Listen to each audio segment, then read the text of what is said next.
So we are ready to bring the meeting to order? One moment.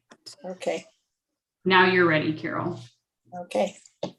The July 2021 Park Commission will now please come to order. And I believe that we will ask the secretary for the roll call and followed by the Pledge of Allegiance. All right, thank you. And first, I would just like to say the procedures adopted for this meeting meet or exceed standards set forth in Governor Gavin Newsom's Order N-29-20, which allows public meetings like this one to be held by teleconference to help prevent the spread of COVID-19. At this time, it would be appropriate to conduct roll call and afterward to confirm certain matters for the record. Commissioner Dorlick. Present. Commissioner Keniston Lee. Here. Commissioner Roberts. Here. Commissioner Ellicott Pethick. Here. Vice Chair Oslin. Here. And Chair Lopez Lucy. Present. Thank you. And I would just like to verify that all members of the committee can hear me well. All members of the committee have been able to hear all previous speakers, including the roll call. And each committee member believes, based on facial or voice recognition or otherwise, that all persons representing themselves to be a committee member are in fact committee members. If all three statements are true, please indicate by raising your hand. Thank you. And finally, as a reminder, any votes taken during this meeting must be taken by roll call. You're all set. And our secretary then will lead us in our Pledge of Allegiance, please. I pledge allegiance. I pledge allegiance to the flag to the United States of America, nation to the republic of which I stand, one nation under God, indivisible, liberty and justice for all. With liberty and justice for all. Justice for all. All right, we have special items and announcements. You're muted. Thank you. We do have a few special items and announcements this evening. So just in case you didn't know, July is Parks Make Life Better Month, and it was proclaimed last night. I know, get a little dance there at the City Council meeting. And in addition to it being Parks Make Life Better Month, we have partnered with CPRS again to set up our Agents of Discovery app. As you know, we've done that the last couple of years. It's just for the month of July. And so there's a virtual scavenger hunt of sorts. In the past, it was in Central Park and in Rancho Park, and last year at Forest Home Farms. And this year we're at Monarch Park. So download the app, head out to Monarch Park and have some fun playing our Agents of Discovery app. And all that info is on the city website if you need a little extra info to figure out how to do that. Also, just want to remind everyone now that we are moving out of the pandemic, Saturdays on the farm are running in full force every Saturday from 11 to 2. So if you're out and about on Saturday, definitely stop by there. We're getting lots of nice, fairly, small crowds of people coming out and enjoying that. Our summer concerts in the park have also kicked up on Sunday nights. Anybody that was at the 4th of July, that was a wow. There was so many people at that concert. That is by far and large the most people I have ever seen trying to attend a concert in our bowl. So, but it was fabulous. People were so happy. So it was a great evening. We also have a dive-in movie coming. So it's time to go back to the pool. That's on Friday, July 30th. The movie starts at 8:15, but the pool opens at 7. So bring your floaties and bring a chair, come out and watch. It's Jumanji Next Level. And finally, there's going to be an open space hike on Saturday, August 7th. And that's the Quail Run Village Center Loop. So if you would like to attend that, I know the Open Space Advisory Committee members love it when Parks Commissioners are able to come out and join them. And that will start at 8 a.m. There will be, Christy's going to be reaching out in the next few weeks because we do have an opening on the Arts Advisory Committee as alternate number 2. And so we'll be needing to set up interviews. So just an FYI. In addition, the liaison assignments, as you know, tonight we elect a new chairperson. And so that person will get the opportunity to appoint everyone to the different liaisons and the committees. And so to that same end, Christy will be reaching out later in the month to gather from you what you'd like to do so that we can give that to the new chairperson, and then we'll be able to get those assignments done. We are planning to cancel the August meeting at this point unless something radical changes and we have some emergency business, but we have people off and vacations, et cetera. City Council takes that first meeting off, so we'll not have a meeting in August. So this, technically, I hope, is our last Zoom meeting. So when we meet again in September, we should be live and back in the council chambers. Cross your fingers. And then finally, I do have some sad news. I don't know if some of you have heard or not, but Bill Meine, who was a past Parks Commissioner, a volunteer, our police chaplain, had a massive heart attack, and I believe he passed. So I thought, because to honor his amazing service, if we could just have a brief moment of silence in memory of Bill and all he gave to this commission.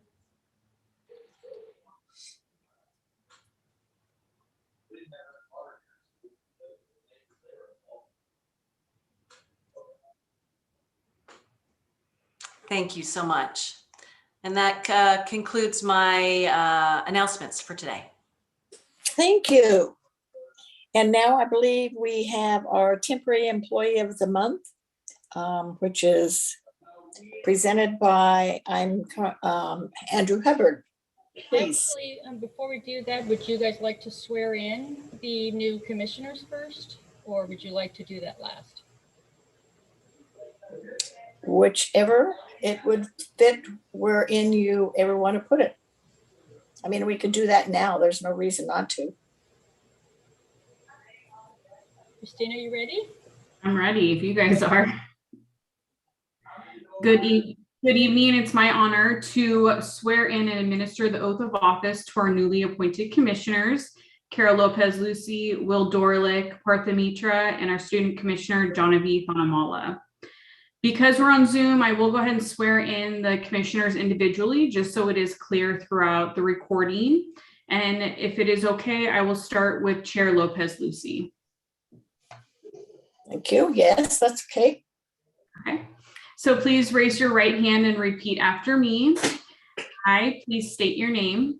I, Carol Lopez-Lucy, Do solemnly swear do solemnly swear that I will support and defend that I will support and defend the Constitution of the United States the Constitution of the United States and the Constitution of the State of California and the Constitution of the State of California against all enemies, against all enemies, foreign and domestic, foreign and domestic, that I will bear true faith and allegiance that I will bear true faith and allegiance to the Constitution of the United States to the Constitution of the United States and the Constitution of the State of California, and the Constitution of the State of California, that I take this obligation freely that I take this obligation freely without any mental reservation without any mental reservation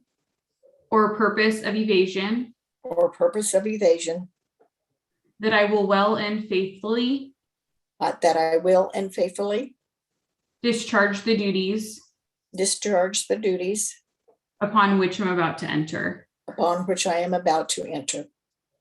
Thank you. Congratulations, Chair Lopez-Lucy. Thank you. Next is Commissioner Dorlick. Right hand. He has to do it by memory, right? I think so. I think that's what he said. I thought that's what we agreed. Yeah. I'll do whatever you tell me to do and I'll do it well.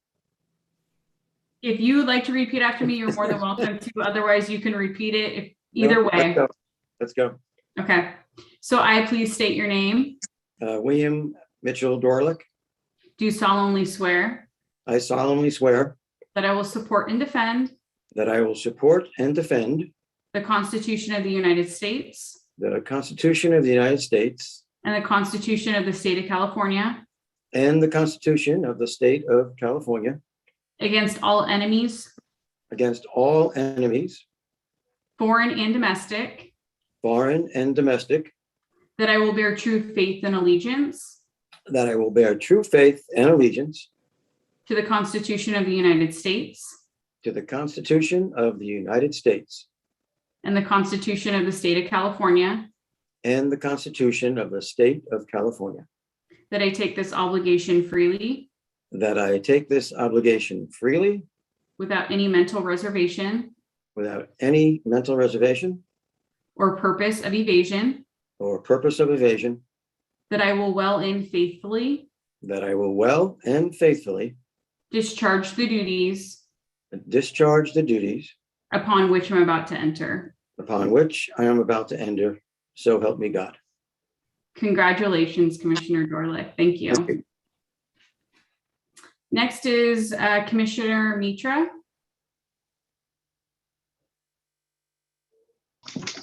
Good evening. So if you could please raise your right hand and repeat after me.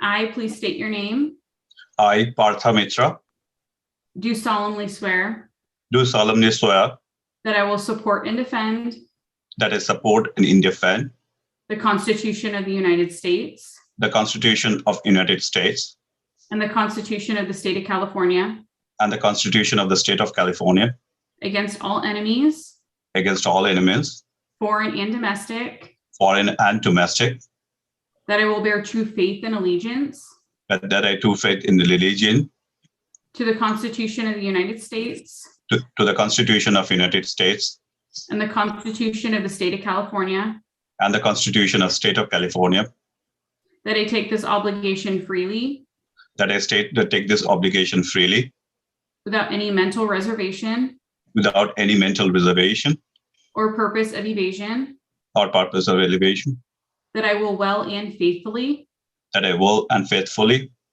discharge the duties discharge the duties upon which I'm about to enter. upon which I'm about to enter. Congratulations. Thank you. Thank you. And next is our new student commissioner, Jonavy Thanamala. Hi. Good evening. So please raise your right hand and repeat after me.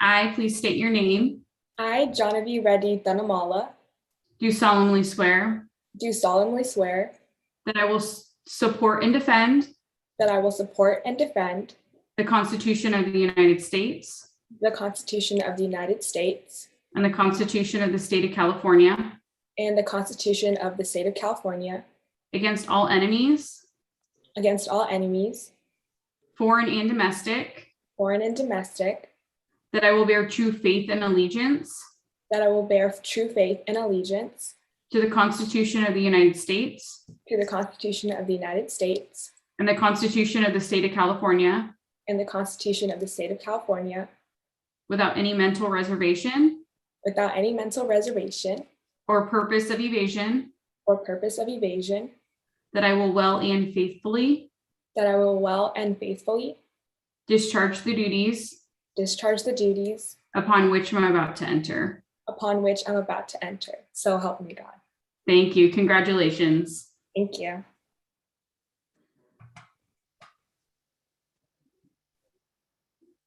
Good job, Christina. Thank you. Have a good evening and a good meeting. Okay, thank you. And I believe then at this time, then we will have the temporary employee of the month, which would be Cole. And I believe that is introduced by Andrew Hubbard. And if you're ready, please proceed. Yes, thank you for having me. Good evening, commissioners. I think Cole is on the call as well. But I'd like to introduce Cole Mellock, who has been selected as the temporary employee for the month of June 2021. Cole actually worked for the aquatics division several years ago from 2013 to 2015, and then he left us to go serve the country in the United States Marine Corps as a reconnaissance Marine. So he just finished up his his tour of duty, and he returned back to us. So we're very happy to have Cole back helping us out at the pool. And he just started back with us in May. So he's currently serving as a lifeguard too for the Parks and Community Services Department Aquatics Division. And his responsibilities include ensuring patron safety, providing customer service during our lap and recreational swim programs, and ensuring that the aquatics facilities stay safe. Cole is a reliable employee who always goes the extra mile, completes his task ahead of schedule, and always has a positive attitude. Recently, at one of our trainings, Cole demonstrated some great leadership skills by noticing that a lot of the newer lifeguards they needed some additional practice finding a pulse and conducting their primary assessment during emergency care training. So Cole took the initiative and stepped up as a leader, helped each lifeguard make sure they could find the pulse, and actually had them announce each time they felt the heartbeat, which was really great. Like I said, Cole demonstrated excellent leadership skills and greatly assisted in the training of the aquatic staff. So Cole's positive attitude, his initiative, and leadership skills are certainly an asset to the aquatics program, and we are very happy to have him back as a member of the aquatics staff. So at this time, I'd like to take the opportunity to thank Cole for his dedicated contributions to the Parks and Community Services Department and congratulate him as the Employee of the Month for June 2021. Thank you, Cole. Good job. Thank you. Cole, would you like to say a few words, please? Yes, thank you. Thank you for all the recognition. And I plan on staying here for a little bit longer. This is a great job. And thank you for taking me back. Well, I'm certainly glad that you came back to us, and thank you for the service that you've given and for your excellent leadership training that you've already showed. And I just wish you well and good luck. And thank you for being with us and giving service with our Parks and Community Services. Thank you. Thank you. Thanks, Cole. Thank you, commissioners. Thank you. All right, Madam Secretary, do we have any public comment or written communication at this time? We do not. We have 18 in attendance and we do not have any public comment. All right, thank you. Then we will proceed. Item number 6 is our approval of our minutes of the Park and Community Services of June 9th, 2021. Do I have a motion to approve? So moved. A second? I second. All right. All those in favor, our secretary will call the roll now. Yes, Commissioner Dorlick, Aye. Commissioner Keniston Lee, Aye. Commissioner Mitra, I'd like to abstain. Commissioner Roberts, Aye. Commissioner Ellicott Pesic, Aye. Vice Chair Oslin, Aye. and Chair Lopez Lucy. Aye. Thank you. All right. Madam Secretary, do we have any, I do not see any consent items on the calendar. Is that correct? That is correct. We do not. Okay, we will move on to number 8, commission business. Then we have an election of officers for 2021, 2022. So at this time, I would need the nominations are open for the office of chairman. Oh, I would nominate Commissioner Oslin. I'll Okay, second that. Will, who were you nominating? I'm sorry, I didn't hear it. Julia. Commissioner Oslin. Thank you. all right. Are there any further nominations? Okay, hearing none, will you please take the vote, Madam Secretary? Yes, Commissioner Dorlick, Yes. Commissioner Keniston Lee, Aye. Commissioner Mitra,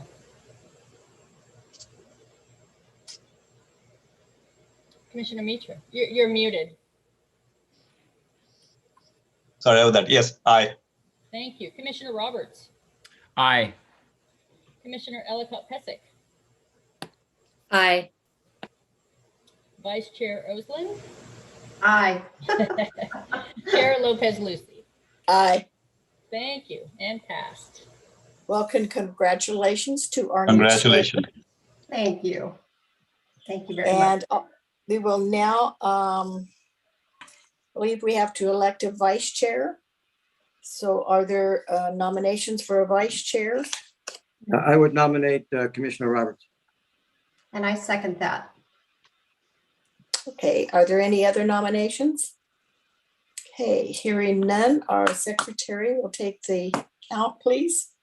Commissioner Dorlick, Aye. Commissioner Keniston Lee, Aye. Commissioner Mitra, Aye. Commissioner Roberts, Aye. Commissioner Ellicott Pesic, Aye. Vice Chair Oslin, Aye. and Chair Lopez Lucy. Aye. Wonderful. Congratulations. Congratulations. We have for a vice chair. And so Julia and Scott, congratulations. Then I think if I can get my little thing to go, the next on here is, I guess, recognition of the outgoing chair. Yes, so at this point in the meeting, normally we pass the gavel. So if we had this great orchestration, we could have figured that all out. But Carol, now you'll pass the gavel over to our new chairperson, Julia. And Julia, maybe I will let you go ahead and lead off with the recognition of our outgoing chairperson, Carol, who's done such an amazing job. Great, great. Thank you, Kathy. And I'd like to move to item 8.2, the recognition of our outgoing chairperson, Carol Lopez Lucy. Do I have any commissioners who would like to give some feedback? Or Commissioner Dorlick? I would just like to thank Carol for always being available, always being here, always being informed of the topics and the agenda, and just continuing to do an outstanding job in serving the community. Carol, thank you so much. Oh, thank you. Commissioner Keniston Lee? Thank you. I unmuted myself, right? Okay, good. You did. You're going to want to hear this, Carol. No, I'm just kidding. Carol, I am forever in awe and inspired by the fact that you not only serve on the Parks Commission, but you do so many wonderful things in our community. Some people don't know this is just one little thing, one part of your overall investment in our community. And I think, you can most certainly scale back, but you just seem to be front and center in all of these community service efforts. And I appreciate that. I also, having been in the role of chair and knowing how it can be really tricky to run these meetings sometimes with parliamentary procedure and Zoom meetings, and you really have risen to the occasion, and you've been consistent, and you've been professional, and at the same time pleasant. And so I really want to thank you for that. That's been a really great attribute to the commission. So thank you. Well, thank you very much. Commissioner Roberts? Yeah, I'll touch a little bit on what Commissioner Heidi Keniston Lee said. I show up to certain events around the community, and there's Carol, volunteering, and so again, thank you, Carol, for all that you do for not just this commission, but the entire community as a whole. You've been on the commission a lot longer than I have, and still to this day, I still learn a lot from you, and I appreciate a lot of the decisions and comments and the analysis that you bring to the table every meeting. So again, thank you very much. Oh, thank you so much. I'm going to go next. Carol, thank you so much for your leadership and all your involvement for the city of San Ramon. You are an inspiration and a true leader in our community. And I want to thank you for your service this past year in leading us as a group. And I'm looking forward to continuing working with you. Well, thank you. Thank you all very much. It's a pleasure to serve with all of you. I enjoy it very much. And I really, truly believe that you really get to know your city and what's going on and everything by serving on this commission. But otherwise, I like to give back. I think that's my duty to give back to the community. And I thoroughly enjoy it. And so I appreciate all your very kind comments. So thank you. If there's no more additional comments, we'll move on to item 8.3. Chair Osland, I believe Commissioner Mitra may have wanted to say something. Oh, my apologies. It's okay. I was just, this is my first meeting. So thank you for welcoming me. But about Carol, I have been, although this is my first meeting, I have been watching, I've been participating, I've been listening to the meeting, and I'm always really delighted to hear your leadership and the whole group, how they perform. There are a lot of issues that I hear. There are a lot of controversies, a lot of things going on, but how you and the rest of the commission have handled those issues over the last several months that I've been watching every month, that is just awesome. So thank you. Thank you for all your service. Oh, thank you. Thank you, Commissioner Mitra. And I'm very sorry that I didn't see your hand raised. That's okay. All right, any additional comments? We're ready to move to 8.3. Park amenities and park design for the proposed Bishop Ranch 6, BR6, City Village Park. And we will hear a presentation by Kathy Hyman, Parks and Community Services Director. Absolutely. So I'm really pleased to be able to talk about this evening. And I have a PowerPoint presentation. And as well, we've got a few people in the audience. So Christy, if we could go ahead and bring Denise Cunningham in, please. As we have Denise Cunningham, who's the Vice President of Development for Summerhill Homes, as well as Kevin Abihini, who's the Senior VP of Development. And then I believe Jerry Ingen is also here watching the meeting from Sunset Development. And so we're excited that they're all here. And I know Denise wanted just to say a few words before I start up my PowerPoint. And so Denise, let me just let you say what you'd like to say. Oh, sure. Good evening, Chair and Commissioners. I'm Denise Cunningham, Vice President of Development with Summerhill Homes. And I really like to thank you again for your time this evening. And also thank Kathy for her efforts. Our team is here tonight to listen, to get your input on the programming for the new park. And with that direction, we'll work with our design team to make those changes and incorporate the amenities in the park and bring that back to you. Thanks again. Absolutely. All right, so I'm going to go ahead and share my screen.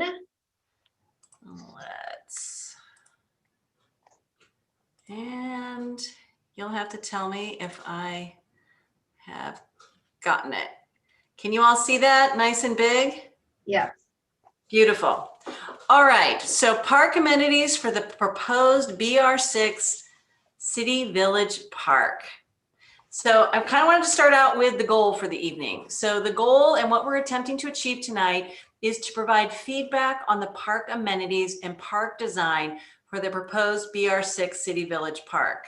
And so for clarity, because I know there's been lots of different meetings and lots of different conversations going on, but for clarity, the park location is on the corner of Camino Ramon and Executive Parkway, and it will need to include some bioretention for that site because that's just needed for the construction. So some part of that plan has to include that.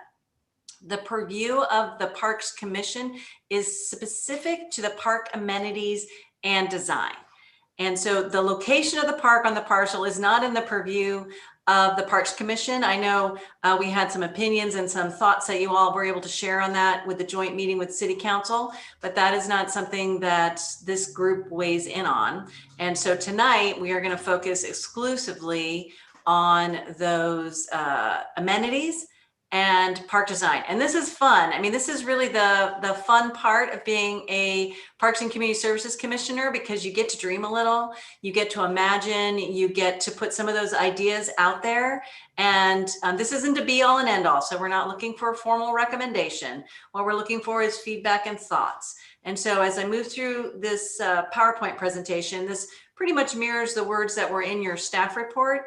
But what I did try and do is throw in lots of imagery, because I do want to inspire you, and I want you to think a little outside the box, and I want you to share what you really feel about what this park should look and feel like. And so to that end, let me go on. Kathy, may I ask a question about that one slide? I just want to do a 10-second validation so that we're all on the same page. So my understanding is we are not at all discussing whether there should be a park or not. We are simply saying, if there is to be a park, which is out of our purview at this point, we are simply discussing what amenities would be in that park. That is correct. Okay, so thank you.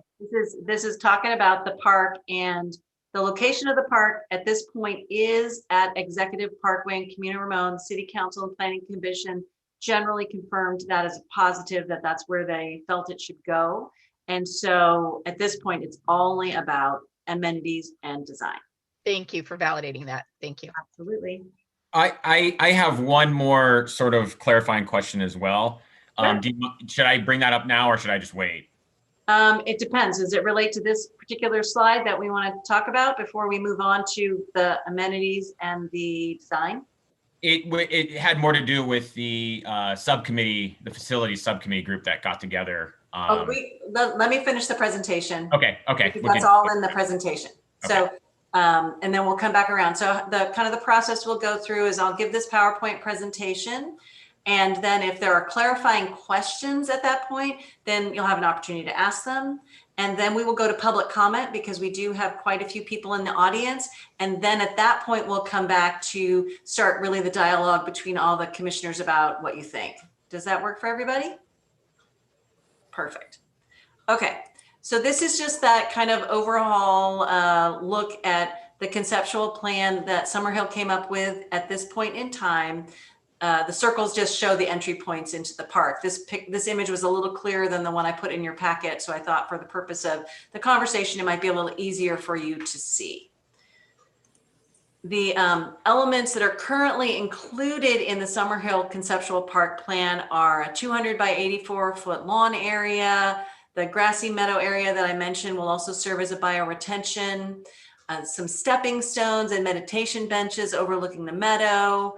Kind of a different kind of artistic feature, a 70-foot diameter tot lot area, 2 pickleball courts, shade sails over picnic table seating and game tables, picnic areas with tables and barbecue grills, an entry plaza, a small parking area, and then of course large canopy trees, a seat wall, and then some meandering sidewalk paths on the perimeter with park entry points from the sidewalk and pedestrian connections to the residential area.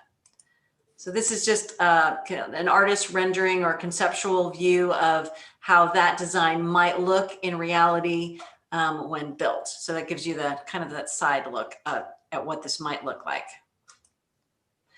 And then this is basically some imagery. That's what I talked about. Again, inspirational imagery. These are the images that Summerhill Homes came up with to try and express the kinds of things that they thought they would see in their conceptual design for this. So, you know, the shade sails, the stepping stones, the open areas, the plazas, pickleball, etc. So when we talk about past meetings, so the City Council and the Parks Commission held a joint study session on April 28th. I think most of you were there, and were generally supportive of the inclusion of a 2-acre park.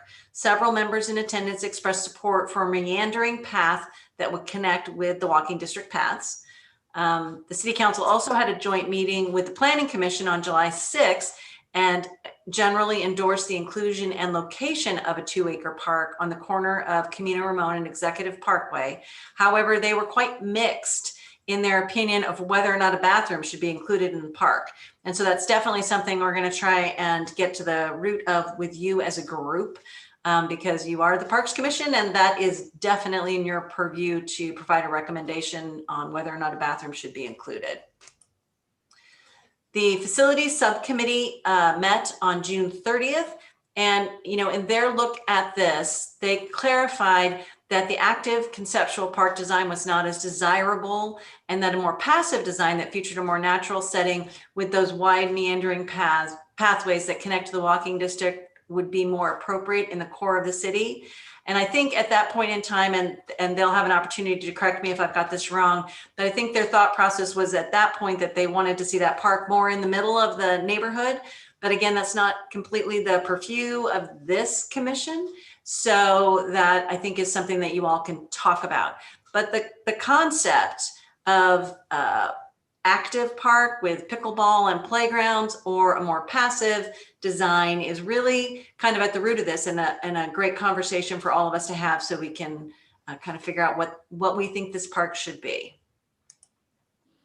So the facilities subcommittee kind of went on with a vision at that time for this park. And I have to say, they kind of inspired me with how they framed it. So they supported the inclusion of this beautiful, wide, meandering pathway. You can imagine the greenery, it's lush, it's beautiful. The city's older and we have lots more urban area down there. And they imagine nodes off that parkway, off that pathway, with picnic tables, barbecue, lovely green and shady benches and interesting seating, maybe some scattered public art pieces, maybe interesting elements in the walkway surface. You know, sometimes you see those dance steps in some places, or you see little plaques with poetry, low-level solar-powered bollard lighting along the pathways for safety. Since it is a more urban area, we might want to think that people would be walking through this park more frequently in the evening, that whereas other parks have always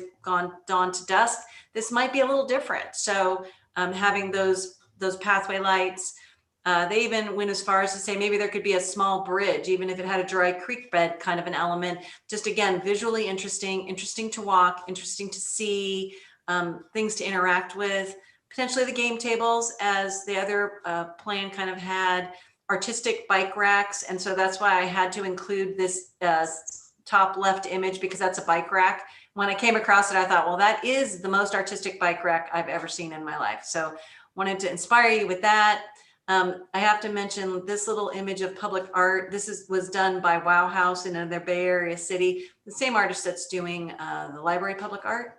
But again, functional seating, but also art. So the vision of having that uniqueness and making this not be a cookie cutter kind of standard park that's got a sports field and a grassy area and a picnic area, but making it be something really unique. So they went on to talk about having water fountains for people and dogs, something we do like to have in our parks because we anticipate dogs going there. Keeping the mature trees and including greenery to make the urban area feel kind of like you're in a natural oasis.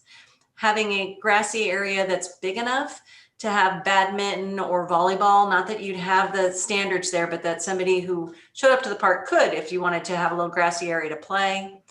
Maybe a small parking area, because there may be people since it is open to everybody, having maybe 5 to 10 spaces. And then this was the most interesting thing, I think, is the concept of, rather than having a play set that's in one place, you know, there's a lot of different manufacturers who make these really fun play sets, but they're sets. They talked more about having individual interactive exploratory elements for kids spread throughout the park. So, you know, for example, when you go to a tourist destination, sometimes you'll find the binoculars, which are set up there and they look at something. And so, or musical stepping stones, or even a giant chair or moving flower sculpture, natural area that you can crawl through. And so some of the imagery I gave you on this one were exactly that, some of these interactive kinds of elements. And then again, that big, wide, green, lush path. So that's what the facilities committee's image and ideas were as they looked at it. What they did not support so much were the more active features. So less about pickleball courts or water features and splash pads or sports courts, that big playground, or even a dog park. They weren't as supportive of a bathroom at that point in time, although I think that was a slightly mixed discussion, but all of these things were more active, so were less desirable maybe than the other ones. So as we move through now, that's what the facilities committee thought. We also have our parks, open space, and trails and recreation master plan that we just adopted 1 year ago. And so the master plan provides a guide for possible attributes to include in a future park. I went through that master plan and pulled out all of the goals that specifically spoke even slightly to park development to make it a little easier to kind of pull out what you need from that.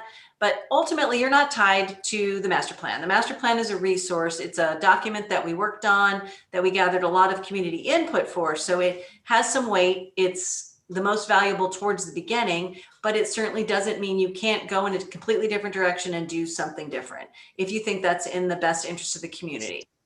I did have to include this one image because it was such a non-traditional playground feature, and I just thought it was fun. So you might, again, be inspired. So now we're going to go through each piece of the master plan and just real quickly hit those main areas that it pulls out for you to consider.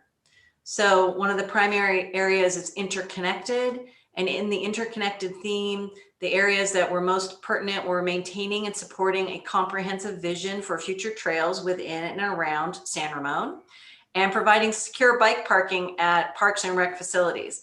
And I couldn't help including this image either because, again, you know, just because we have a standard bike rack in all of our parks doesn't mean that the park has to have that standard. If what you end up thinking is this is a different park or a different feel, then certainly that could be something that you're looking for, some of these features that are more unique. In the conservation and connection to nature theme, it is to provide facilities and programs that connect people to nature. So in this area, it was increase the use of nature-based exploratory play elements in parks. And so I've given you kind of an idea of what one of those could look like. Increase use of sustainable maintenance practices, implement water quality programs and measures, decrease lawn areas and utilize low maintenance native landscape where feasible, and then consider opportunities for solar powered lights and the installation of solar parking shade structures. Couldn't quite say that one. And so the little image of some potentially solar lights. In the inclusive theme, it talks about reflecting and meeting the needs of an aging and diverse population. So to do that, some of the areas that it pulls out are develop walking loops with seating and shade. That's been a big focus for the commission. Incorporating outdoor fitness equipment in parks, evaluating the demand for bocce courts, plan to accommodate the growing demand for pickleball, accommodate the demand for additional cricket pitches, develop group picnic areas to accommodate large groups, evaluate opportunities for ping pong and badminton, consider opportunities to provide a gender neutral restroom, and then develop generally park amenities that promote wellness and community connectedness to reduce social isolation and relieve stress. The inclusive theme went on to talk about developing park amenities to increase teen park use and provide opportunities for socialization. So for example, study spaces, sports courts with lighting, water features, and the ever popular, since I have a teenager, search for a Wi-Fi signal. The plan also talks about using technology to increase park use by creating smart parks with Wi-Fi access and solar charging stations that balance using technology that keeps users engaged while connecting people to nature. And several parks have embraced that. So this is just a picture of one, free Wi-Fi, and a picture of, this is an interesting one because it's actually a solar charging station that's been made into a tree. Now that might be extreme, but it is definitely a trend that we're seeing out there with all different kinds of tables, et cetera, that provide a spot for you to plug your phone in and or catch a Wi-Fi signal. And then our last theme is the balancing quality and quantity. So in this theme, the areas that fit were to add amenities to parks where distribution needs indicate. So incorporating sport courts to parks in the western and south central San Ramon area, because when you saw the distribution in the plan, they were a little low. Renew existing facilities to increase use, diversify amenities, update and diversify play equipment to incorporate more challenging, inclusive, and integrated equipment as a part of the renewal and replacement program. incorporate art, nature, education, and culture into parks to create a distinction between facilities and then enhance that placemaking so it's not the same as everywhere else. Enhance dog parks with shade and seating to accommodate both human and canine user comfort and needs. Provide permanent restroom facilities at parks when possible. And find an appropriate new location and of course replace the lighted basketball court that was removed from Central Park. So that's a lot in our master plan, right? We have a lot of things to do, but we've got 10 years to accomplish this. So it doesn't all have to be done today, but it's good to keep in mind. I also need to mention, as you're thinking about that laundry list of things that the community has said they would like to see in their parks, that we do have 3 parks coming online in the next year or so, and what attributes there are. So our Sunrise Ridge Park with the basketball, baseball, bocce, soccer, group picnic, tennis, paved walking loop, and a playground. And that's not even everything in that park. It's amazing.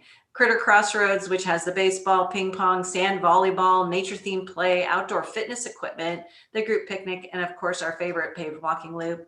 And then Rancho Phase 2, which will have that lit basketball court we've been looking for, ping pong, bocce, cornhole, a big group picnic area, and then a lovely looped walking path.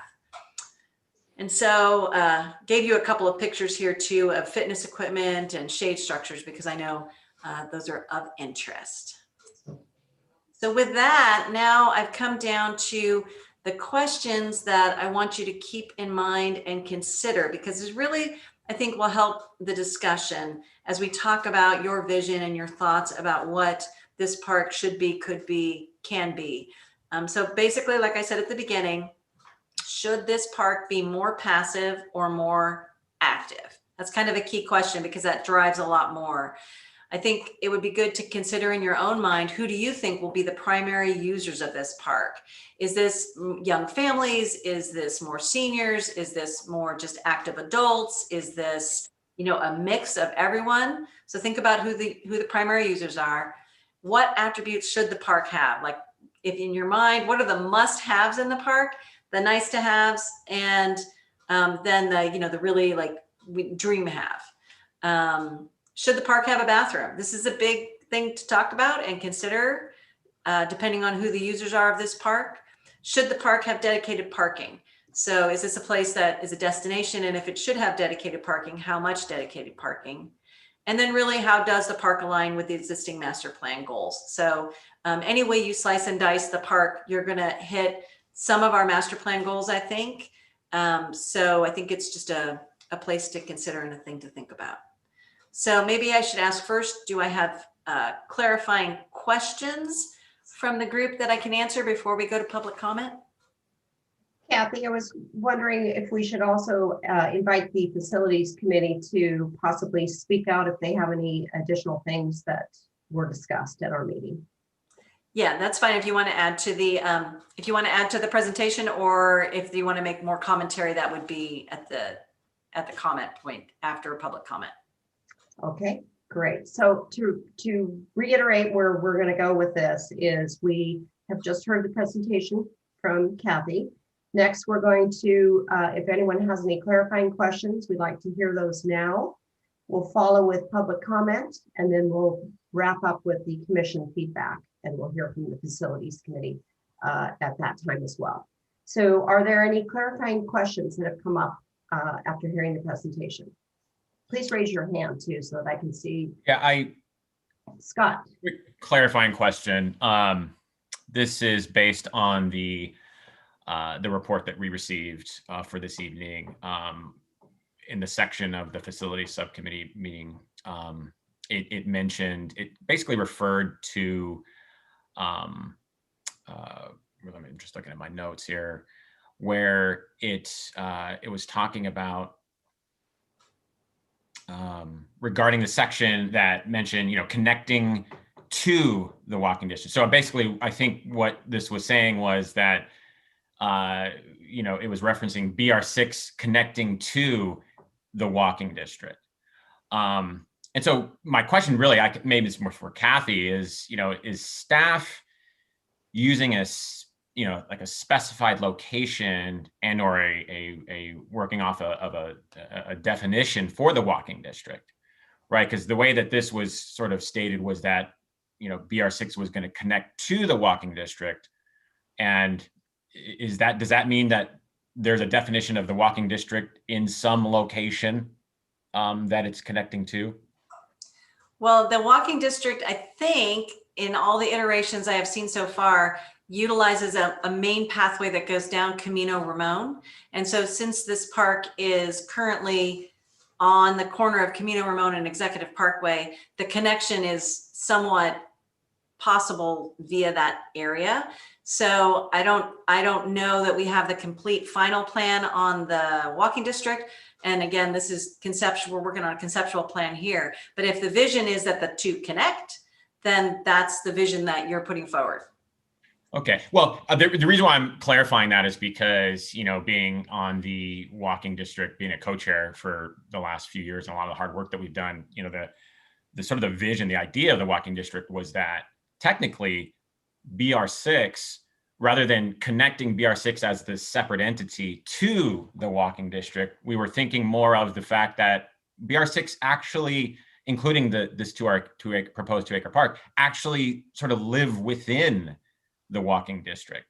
So it's not that it's connecting to a walking district that is going to be dealt with at some point later down the road, but it's actually in the walking district and within the vision of the walking district. I just wanted to clarify that so that we're all on the same page, at least in terms of what the Walking District Committee has been thinking over the last few years, and in terms of the feedback that we've been collecting from the community about this sort of core downtown neighborhood, and really looking at the entire core of this downtown as technically another word for a walking district, right? So that everything is walkable.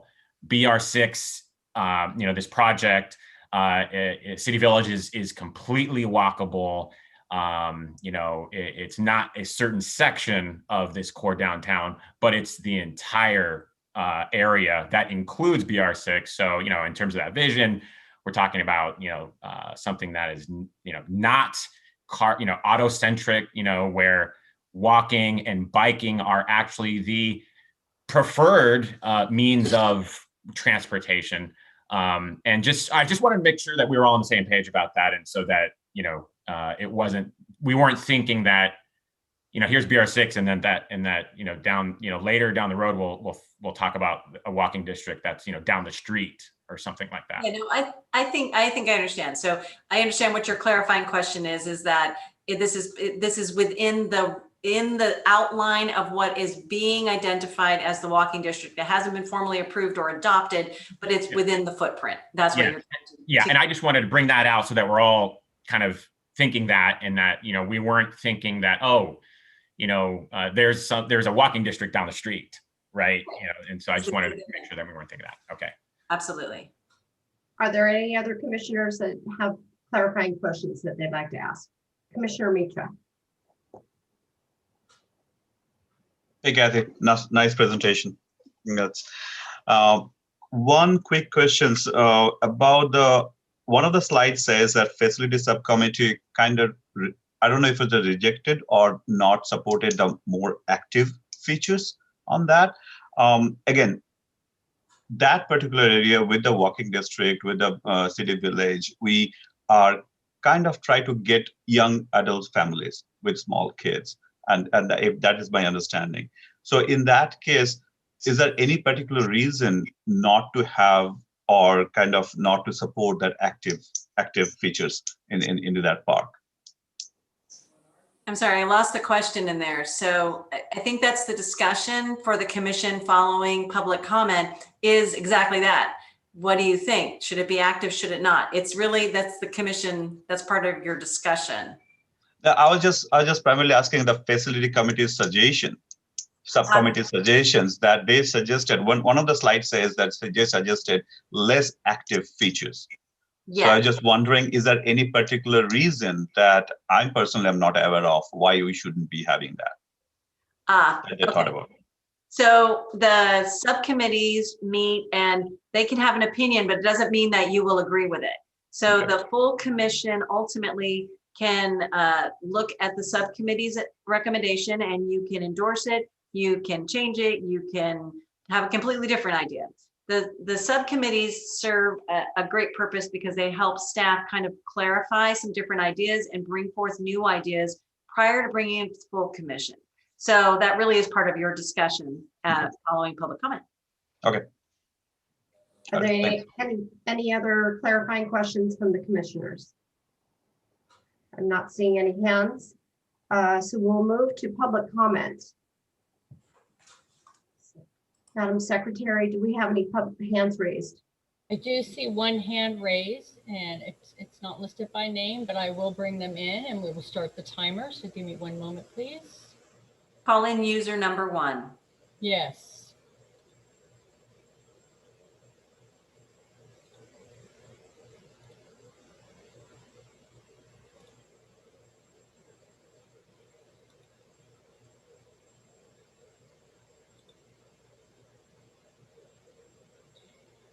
Okay, so call in user number 1. You should be allowed to speak. Can you hear us? Yeah, can you hear me? Yes, we can. You're ready to go. Okay. All right, I'm speaker number 1. So I have these questions. There was no mentioning about who will be maintaining the park. I'm wondering if it will be the HOA, the developer. I doubt it after they are sold out, or is it the city?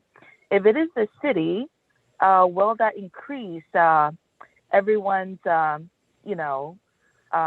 sales taxes? Or, I mean, do we have a budget to pay for this? That will determine how active this park should be, in my opinion. And then number 2, I'm wondering, because in my community, we do have solar lamps, and the solar lamps sometimes seem like they're out, but it's really because the sensors are just covered by dirt. So if your lamp maintenance committee do not regularly clean those areas, you will end up changing the bulbs. And the bulbs, as we know, are extremely expensive these days because of, people are trying to manipulate how we use energy. I'm also wondering how many trash cans are going to be there and who collect the trash. Again, that will determine, if we have the money to maintain the trash. And I really hate to see a very dirty and just filthy and disgusting public park there in our city. It just doesn't match our image for our city. I'm also going to make a comment about the gender neutral bathrooms. The little kids come up to the height of the toilet. Politics aside, we really should pay attention to the health of these little kids. Gender neutral bathrooms tend to be dirtier. So if you guys want me to support gender neutral bathrooms, you're going to have to convince me that you can keep them clean for our little ones, because they're our future and I'm going to advocate for them. Also, the Wi-Fi, I'm afraid that there may be some communist out there who is going to try to hack people when they use these free Wi-Fi. How are you going to protect the privacy of our park users if you offer public Wi-Fi like that? Also, there have been a lot of teenagers who keep asking you guys for a skateboard park. And I have never heard you guys will accommodate those group of people. Those people tend to be a lot more active than other, like ping pong people.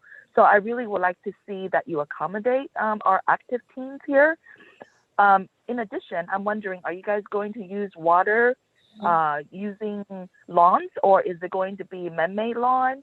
Are the paths going to accommodate the strollers? Thank you.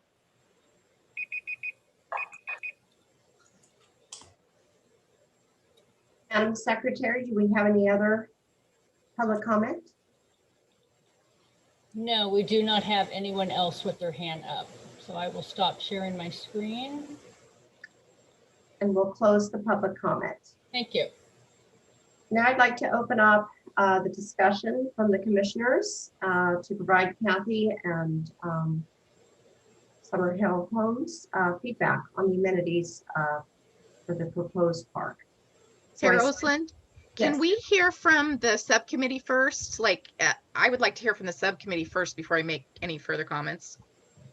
Okay, great. So there were two people on the subcommittee.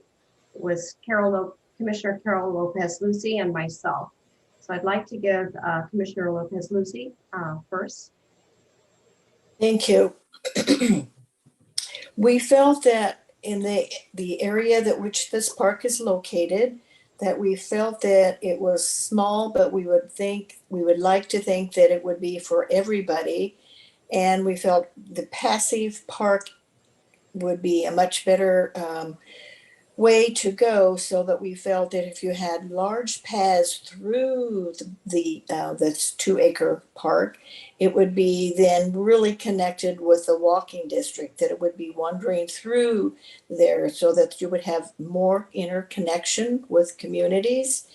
And we felt that this area should be much smaller, that the pickleball, I don't have my notes or anything with me here, but we felt that should not be large areas where you have activities of a sport. We felt that wandering around in the park would be good, that you would then have the shade areas, where you could sit. You could have seniors who would maybe sit there and play a game of chess or something like that. Small children could then have, as Kathy showed in some of her pictures here, that there could be little places that they could investigate and use their minds and be connected with nature. We thought art in this park would be very good. If you have wandering paths as you're walking along, you can stop and look at the art. Different kinds of art. You can have art on the walk. You can have pieces of art or statues. We also thought that at this time, with the condition of California being so desolate, we did not want to propose a water fountain or anything like that, because we're going to be, use probably excess water. Even a fountain, you lose a lot of water in the air. We thought that more citizens would use this, connecting with the civic center that we have now, and that this would give a large play area for all the people that are going to live in that area, whether it be children with small children, teenagers or whatever. Teenagers, we felt, would definitely want Wi-Fi there, because if they gather with their friends in one of the shade areas of sitting around, that they would, they always have to have their phones and with them and whatever. But we felt that it would be better to have it not explicitly kind of, I guess, as you say, cutty caker, that we usually have in parks, but that it would be much more passive. We did discuss a bathroom, but we thought if it was more passive, that people would be passing through, that even with small children, if they're walking with them and everything, that we thought that the use of putting a bathroom there would not be as needed as much as if it had specific areas of where you have play areas. I think that's off of the top of my head that I can think of things, but we felt that the more passive and using of the meadow, that just as a play area, those things would be more attribute to that particular area and get more use to small children, to adults and seniors. So I think that is what I can think of right at the time. Thank you. Thank you, Commissioner Lopez Lucy. I also served on the facilities committee, so I'll take the opportunity to just take a few minutes to share my input.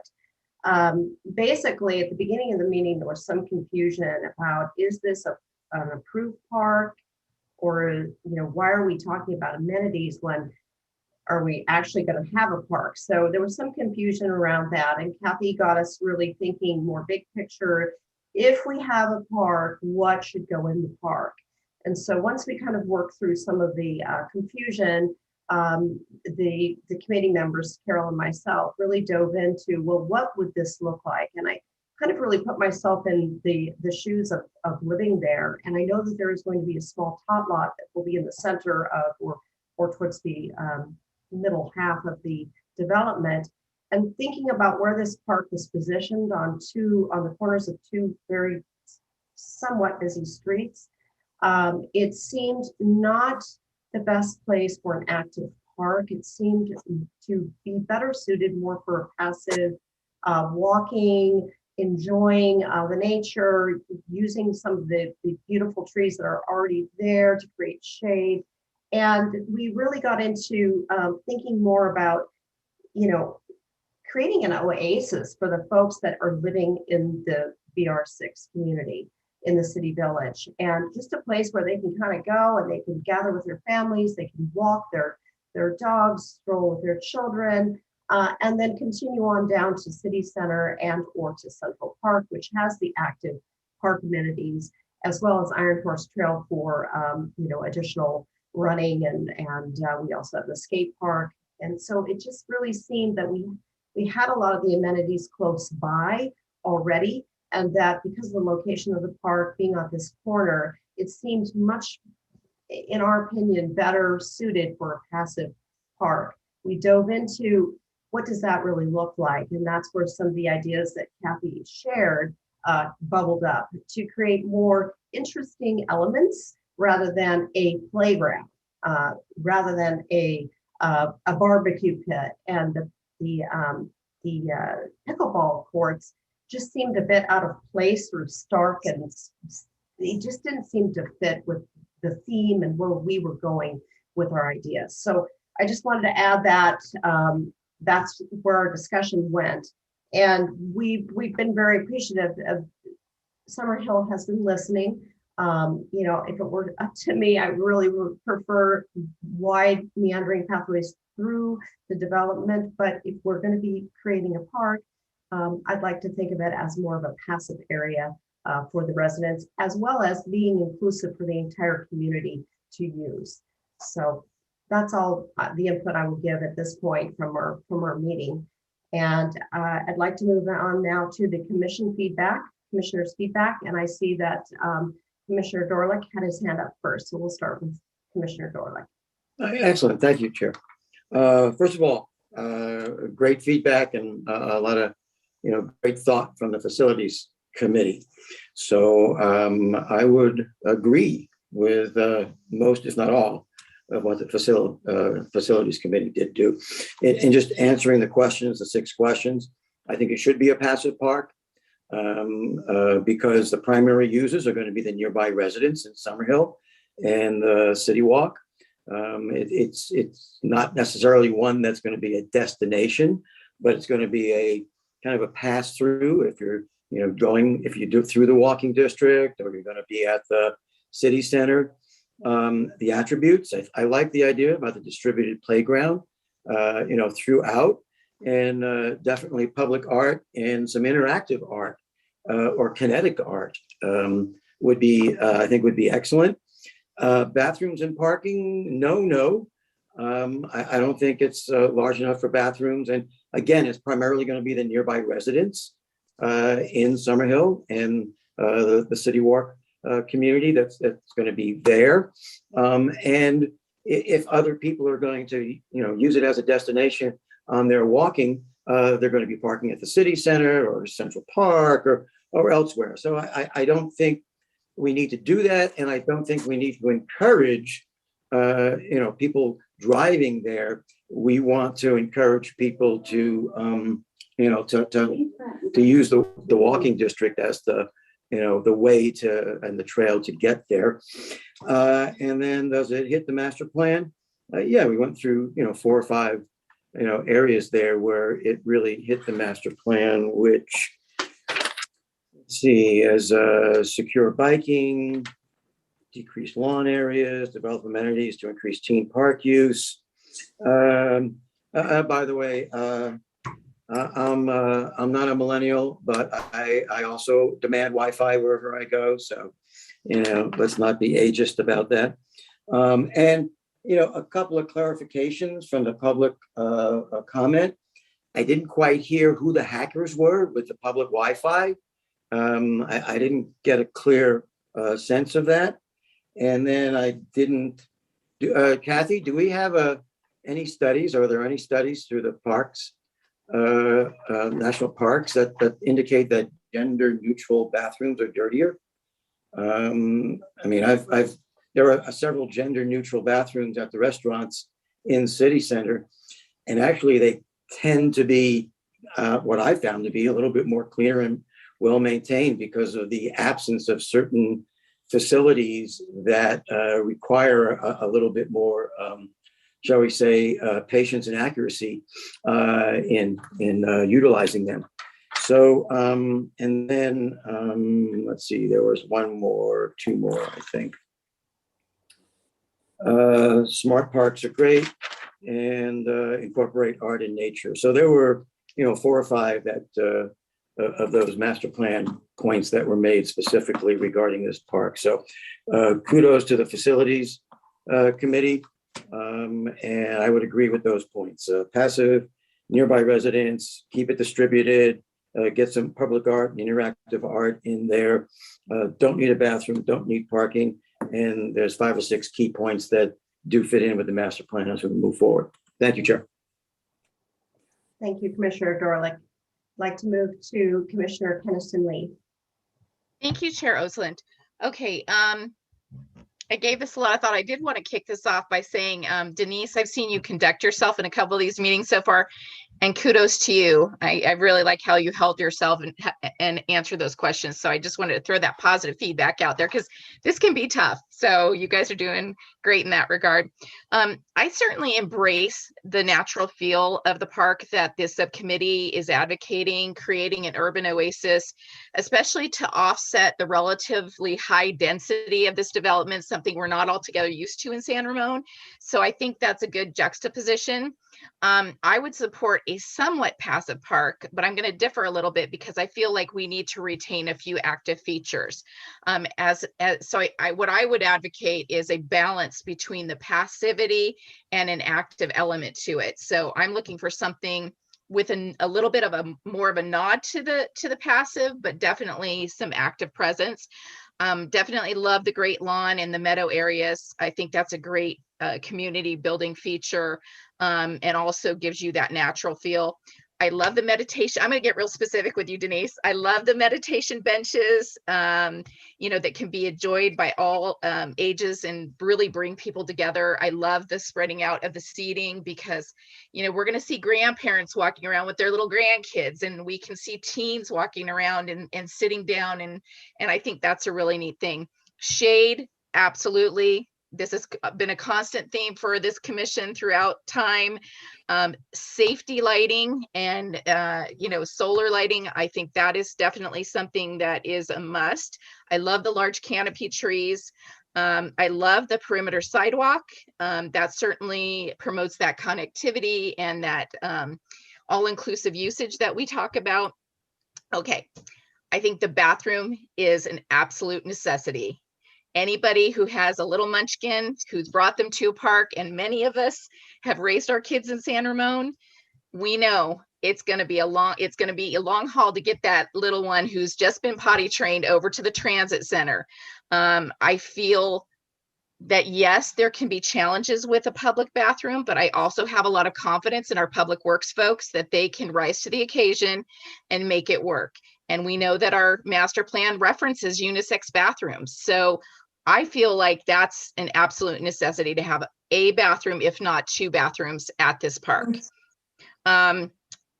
Let's see, connecting the Parklands to the walking district. We know that's critical, even if it makes sense to do so on the periphery of the development. As long as there is clear connection, that there's no disconnect, I feel like, that's something we need to be open to. Another area where I'm going to sort of differ from the facilities committee is I feel that a central tot lot or a playground is important because I feel it fosters youth socialization. I think those independent, individual interactive exploratory elements that you guys talk about spreading out, those sound really cool. I could see those being supplemental to the park, the playground. But we know that our little ones, especially in this day and age, they need opportunities to interact. And I feel like spreading things out might isolate them from their peers. And also, we know that moms and dads and grandparents and any caregivers want to have a good vantage point to watch their kids play and also have that opportunity to talk with one another and create community. I feel like a playground would be a community builder. And I think that's something that would be really important for this development. I'd like to see nature themed sensory and exploratory playground equipment. I also would like to see ADA relative play equipment. I'd like to see inclusive, approachable, usable, for all kids. I'd like to see that in there. We're not talking a huge playground, but I have a feeling there are going to be some sensory equipment that would achieve that any kid would be able to use, including kids with disabilities or special needs. As far as the public art, I love public art. I know it can be very expensive to install public art. I would like to see some kind of public art piece, almost like the library owls, where it's very functional, interactive, something along those lines. Those little teardrop chairs were actually really cool, Kathy. Those were neat. Almost done, guys. Bear with me. I got real specific with my feedback. Let's see, parking. My question would be, if this is going to be a publicly accessible park, where do people park? We have seen our planning commission deal with homeowners associations where they've had to institute permitted parking because when the area was developed, there wasn't sufficient parking implemented, okay? And so if we're gonna have a public park, we've got to really think through, do we have a 5 to 10 parking spot area? Now, what happens with overflow? So I'm not going to say I have the answer right now, but I do feel like that's something that we need to flesh out thoroughly before we move forward. I think parking signage is going to be critical in terms of who can use the parking, if we implement parking, and when it can be used.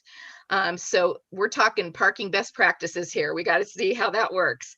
I definitely like the idea of teen study spaces, Wi-Fi, that connectivity tree. I thought that was really kind of cool, that picture of that connectivity tree, because I do want to get kids outside, out of their rooms, away from their computers. Even if they're still using their technology, let's get them into a park. Let's get them some fresh air, right? It's coming from a mom of teenagers, okay? Let's see, a couple more. I did briefly reflect on the possibility of a small stage near the meadow area. But, that's just throwing that out there in case we ever wanted to have an acoustic guitarist out there or something. That may not be something that could be implemented with the design, but, maybe somebody will come back and say, hey, we could do this really easily, just throwing it out there.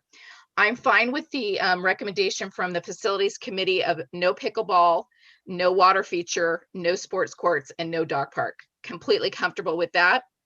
Part of our walking and biking district obviously would benefit from bike racks. Love the idea of the water fountains for people and for dogs. And finally, I just would want to make sure that when we build this park, we use the same quality, if not better materials that meet not only code, but our standards in San Ramon, because we take great pride in using materials that have long shelf life and look good for a long time, because the look and feel and safety of our playgrounds and our parks is really important to us. But I think it's an exciting opportunity, and I hope that was helpful at all. Thank you. Thank you, Commissioner Keniston-Lee. Commissioner Roberts. First of all, I just want to say thanks to my fellow commissioners, city staff and the developer for pouring in an extensive amount of time and energy into this future of our core downtown. I can only imagine how difficult it is to bring all the stakeholders involved with countless moving parts to make decisions essentially around what's best for the community in the future. So thank you very much. I think this, like our Commissioner Keniston-Lee mentioned, this is a fantastic opportunity that I hope we take advantage of. I do agree with Commissioner Dorlick. and also agree with the thinking of the subcommittee recently. As Commissioner Lopez and Chair Oslin mentioned, I challenge us to think outside of the box. In this case, a 2-acre box, no pun intended, but to challenge us to think about using the proposed park acreage and to better connect maybe a smaller version of the park. So I want to be respectful and not talk about moving the park or moving it somewhere else, but just maybe reducing the size of the park, sticking with the passive idea and that thinking, reduce the size of the park and take that extra acreage, right, and make better use of it in terms of the connections leading into this core downtown. So, if we can take some of that acreage and say, and maybe it doesn't happen right now, and we're saying we're going to take some of this acreage, we're not going to utilize it all, totally right now, but we have it ready to expand some of the walkways that are going to lead people from Iron Horse Trail across to City Center.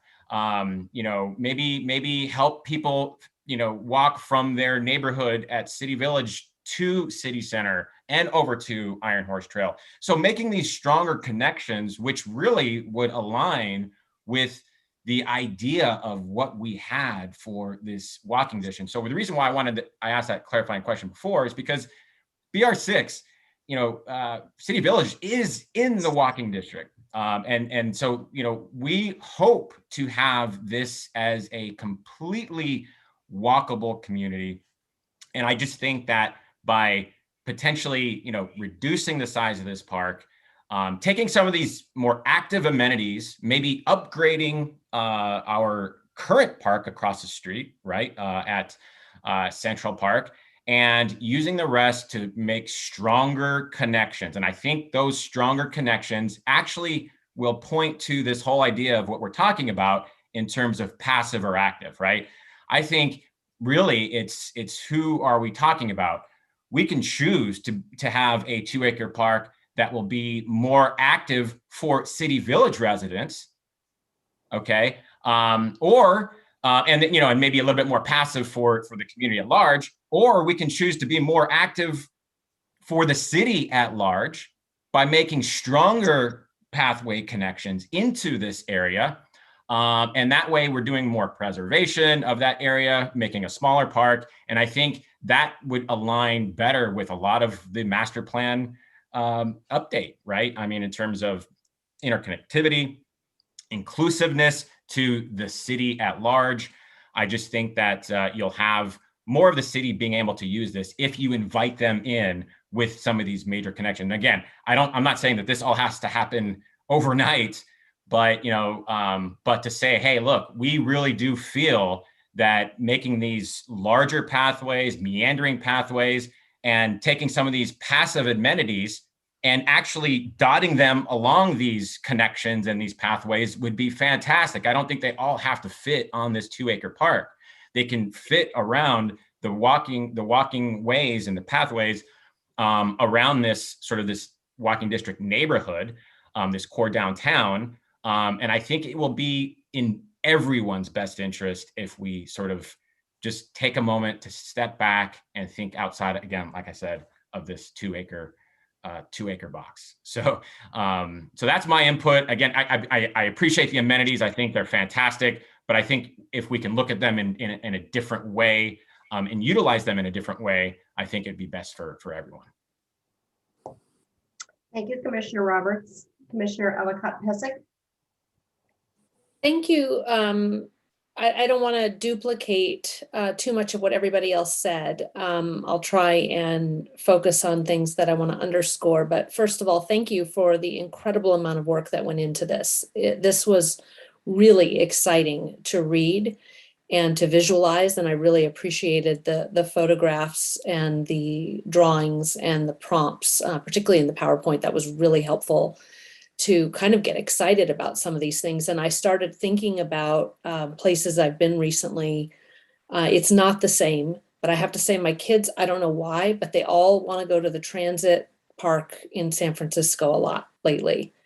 And there's something about that place with a little bit of that meandering and kind of spread out aspect to some of the features that really appeals to them. The sunshine, just kind of being in an interesting place. The other place, I know it's not remotely the same, but somehow that there was an echo of that. And then being in Spokane recently, and there's a large park area that it's not, again, the same as our walking district idea, but there's some elements of that where there's these different parks that are connected and have interesting features, and they're a little different from each other. And they have some of these kind of creative art or large or differently interactive kind of opportunities for the kids. So I kind of got extra excited about this project. What Commissioner Roberts is talking about, I don't yet know what I think about that. I do know that fundamentally I'm very excited about the city walk, the master plan, the walking district aspects. I know those are slightly different things, but as I've mentioned previously, having moved here about 15 years ago, we've missed having kind of that downtown, that central area, and it doesn't all have to be about commerce, but connection and opportunity. And so I'm still very excited about that. And it seems like you guys are thinking about how that fits in with all of that, the master plan, the master walking district. I don't yet know what with what Commissioner Roberts is saying. It definitely appeals to me and resonates with me, but I know that there's already been a lot of work put into this. So I certainly wouldn't be opposed if others felt like we should, take another look at this in light of that. But I think you guys have put a tremendous amount of work into this. So I'm going to set that aside for now. I'm open to more discussion about that. In terms of the amenities you proposed, included the drawings, they're exciting. And, I have 3 kids, a 12, 15, and 18-year-old. They've all grown up in this community. We visited different parks. I really like how unique this one is coming about. While I agree with Commissioner Keniston Lee, it's nice to have a central spot for young kids. I've also seen my kids grow up and explore parks in Colorado, the zoo, and other places where they have these elements that are apart. And within 2 acres, little kids do like to run around too. So they run from amenity to amenity is also very appealing, and giving them the actual space to do that. And with nice wide walking paths, the parents can follow them as they explore. And while sometimes we would like to sit down, I really see that as appealing. I really, really do. I think having a balance of some active elements is good, but I wouldn't want to take up a lot of space, maybe with pickleball courts and things like that, when I think there are other adjacent parks. But I love the idea of, the game tables, that I saw, I think, a photograph of the chess checker, maybe cornhole or other smaller space games could be a way to bring an active element, which are also really appealing to teenagers. So there may be, instead of having, even pickleball, I know is not a large space, but it is a large space in this particular format. So maybe some other things that bring some opportunities for different ages. I personally am becoming a cornhole champion, so I'm excited about that. Definitely a joke. With respect to, I'm going to focus in on the bathrooms and the parking. I continue to be passionate about parks having a bathroom. If there were 2, that's great. 1, fantastic. Definitely should be gender neutral. I hate to say it, the ladies' rooms tend to be cleaner than the men's, but hopefully we can all work together and keep our bathrooms clean and make them available to all genders. And that would be absolutely something I'd like to see. Yes, people can go back to their houses, but I've also mentioned where I live over in the Doherty Valley. We live next to one of the only parks in San Ramon that doesn't have a bathroom, and it has been forever frustrating, especially with kids. It can be. And if we're talking about a walking path where we do want people meandering around and going through, they're not just going to be residents. So I'm going to throw the question back to you. If this is meant to be primarily for the residents in that small part of our community, then, you know, it's a slightly different analysis. But I see this park as being benefiting multiple people. It will be for them, but if we really are making it part of the larger plan, it's for everybody. And it really then needs to have a bathroom, particularly if there isn't parking nearby or a lot of parking nearby. I really also appreciate, I think it was Commissioner Kennison Lee's comment about, let's be thoughtful about this. I agree, I don't want to waste a lot of space on a parking lot. I'm more willing to let people walk for parking than perhaps for the bathroom, quite honestly. But, you know, in looking at this master plan, I think we need to be thoughtful. How far away is parking? Is it reasonable? And I hope that this park, to me, I'm excited about it. It could be a bit of a destination. Maybe not I'm driving to town to only visit this park, but driving to town with this park as part of a family recreation opportunity for all ages. Super excited about the Wi-Fi, love the shade, love the large trees, the sails, all of that stuff. Largely, I just think you guys did an outstanding job, and I appreciate the opportunity to provide feedback. I'm happy to provide any more specific, but I know it's late and I don't want to take up more time. Thank you. Thank you, Commissioner Ellicott-Pesek. I don't see any other hands raised. Commissioner Mitra? Carolyn, would you mind if I made a brief comment? Yes. I would just like to announce that speakers may only speak one time during public comment, because I see we have the same persons wanting to speak, but we only speak once during public comment. So I just wanted that person to know that. Thank you. Do I have any other commissioners that would like to provide feedback?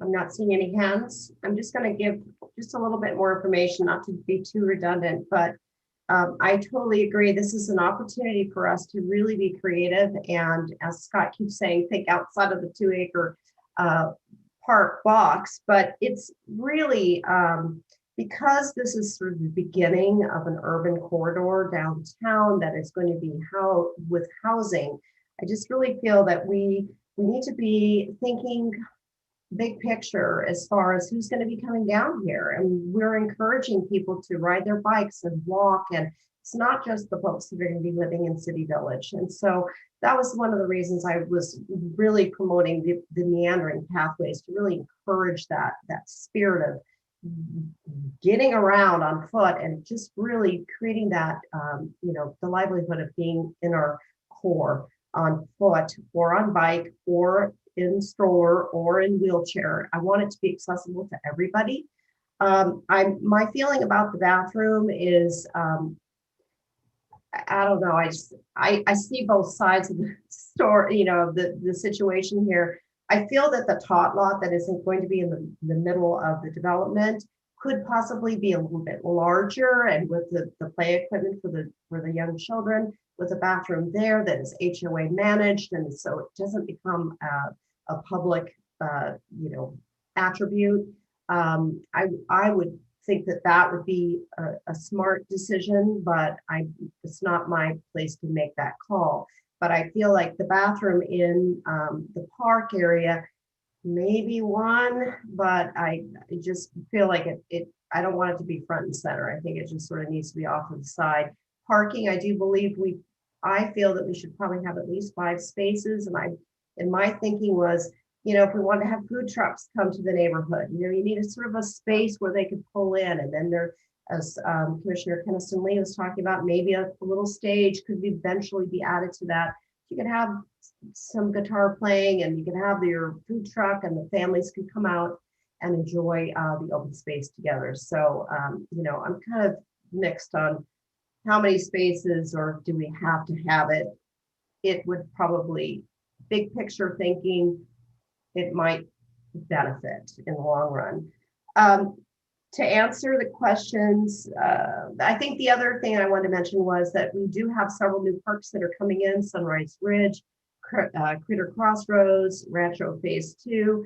Those have a lot of the traditional park amenities, and they're going to be new, and people are going to drive to them and want to use them. And that's why I felt that the the park here that we're discussing could be more passive in nature with these fun attributes that the kids and the visualization of the parents following the kids and giving them a place to roam is really kind of more big picture, fun, different. To answer Kathy's questions, passive park for sure. I see this park as it connects. It's an urban setting, but it's natural, and it's in alignment with our four themes in our master plan. And who's going to use it? I want everyone to use it. I want to, ride my bike down the hill from where I live, and I want to be able to walk around, walk my bike, park my bike. And so I see it's not just for the residents, it's for everyone in the community. It's for families, it's for teens, it's for our elderly population, and for kids. And for the business people who are on their lunch break and want to take a little walk, and they have their brown bag and they just want to go sit at a little meditation bench or at a picnic table or a game table, and just be able to enjoy this really pretty setting that we have. There's a park downtown in San Francisco that I really like, and it's the Transamerica Building Park. And it's a shaded oasis. It's tall redwood trees. It's amidst lots of glass and steel, but it's this really beautiful oasis that has the redwoods. It incorporates boulders, nature, shrubs, and planting beds. And that's kind of how I was visualizing when we were having our facilities meeting. And I just think that we do have a great opportunity here. And I'd like for us to create a walkable downtown. This is kind of like the beginning, because people are going to live there, and let's make it walkable for them and enjoyable. So I want us to really be mindful and thoughtful about how we approach it. We've been talking about the walking district for several years. Commissioner Roberts brought that up, and so I'm glad that he also revisited that as far as how it might connect to other parks and how we might rethink possibly, like the pickleball court. Maybe that should be in Central Park. Maybe there's some other ideas of these wonderful amenities that Summerhill put into this, proposed park. Maybe that could be something we could think about putting in other areas that are close to this. And then I want to get San Ramon on the map as a walkable city and as a destination for people to want to come to walk around. And I see that this neighborhood really gives us that beginning of that opportunity. To answer Kathy's other question, again, public bathroom, kind of 50-50 on that.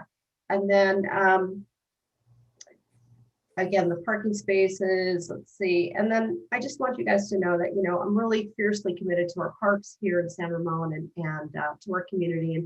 And we've had a lot of feedback about the walking district open to the public, and they voiced what they want. So I want us to really listen to that as well as we design BR6, City Village, and incorporate this into our core downtown.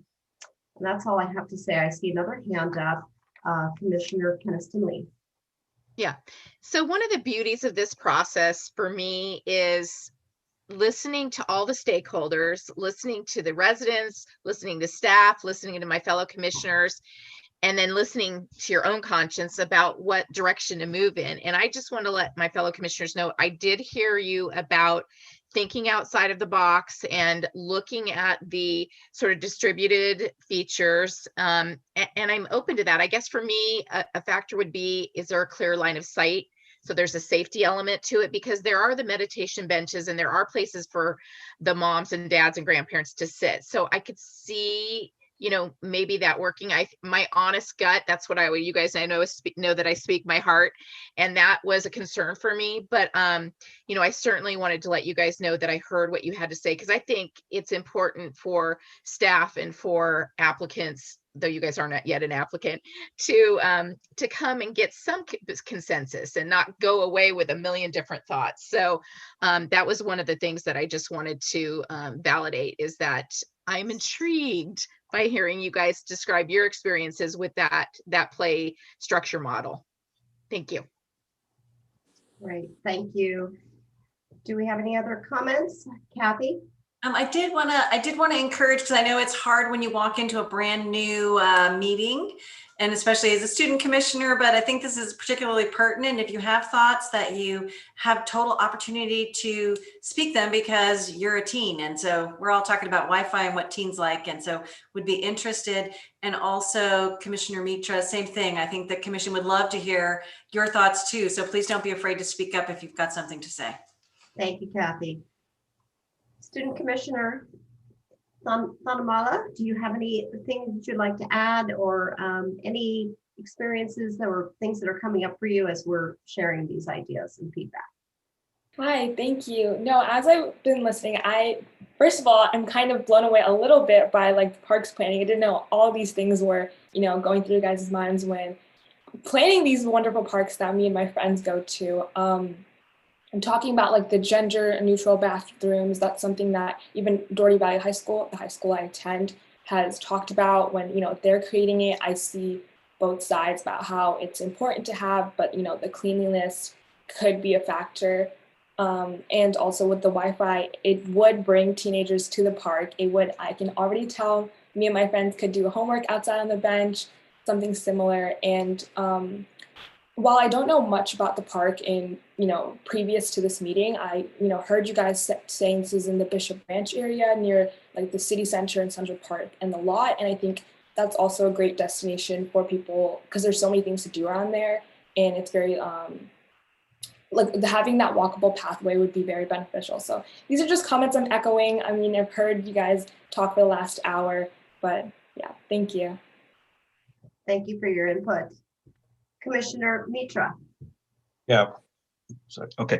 So pretty much what I was just listening to everybody and trying to absorb that amount of thought have gone through, not only to prepare that from Denise and Kathy and everybody, but also the people who are different stakeholders and kind of amount of thoughts that's going through everybody's mind to make it absolutely perfect for the community. So thank you all for doing that.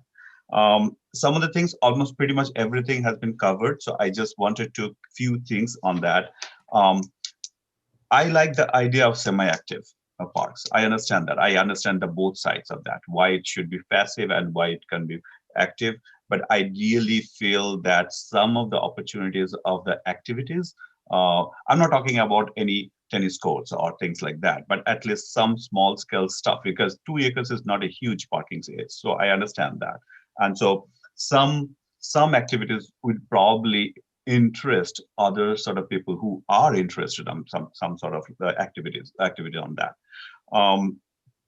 So that's one thing. Parking, I do agree. Even if it is a handful of them, maybe 4 or 5, parking will be used, will be really needed. From my place, if I want to come, I have to drive a car. I cannot walk there. So where am I going to park the car? Is it on the road or some on that? So at least a few parking spot will be helpful on that.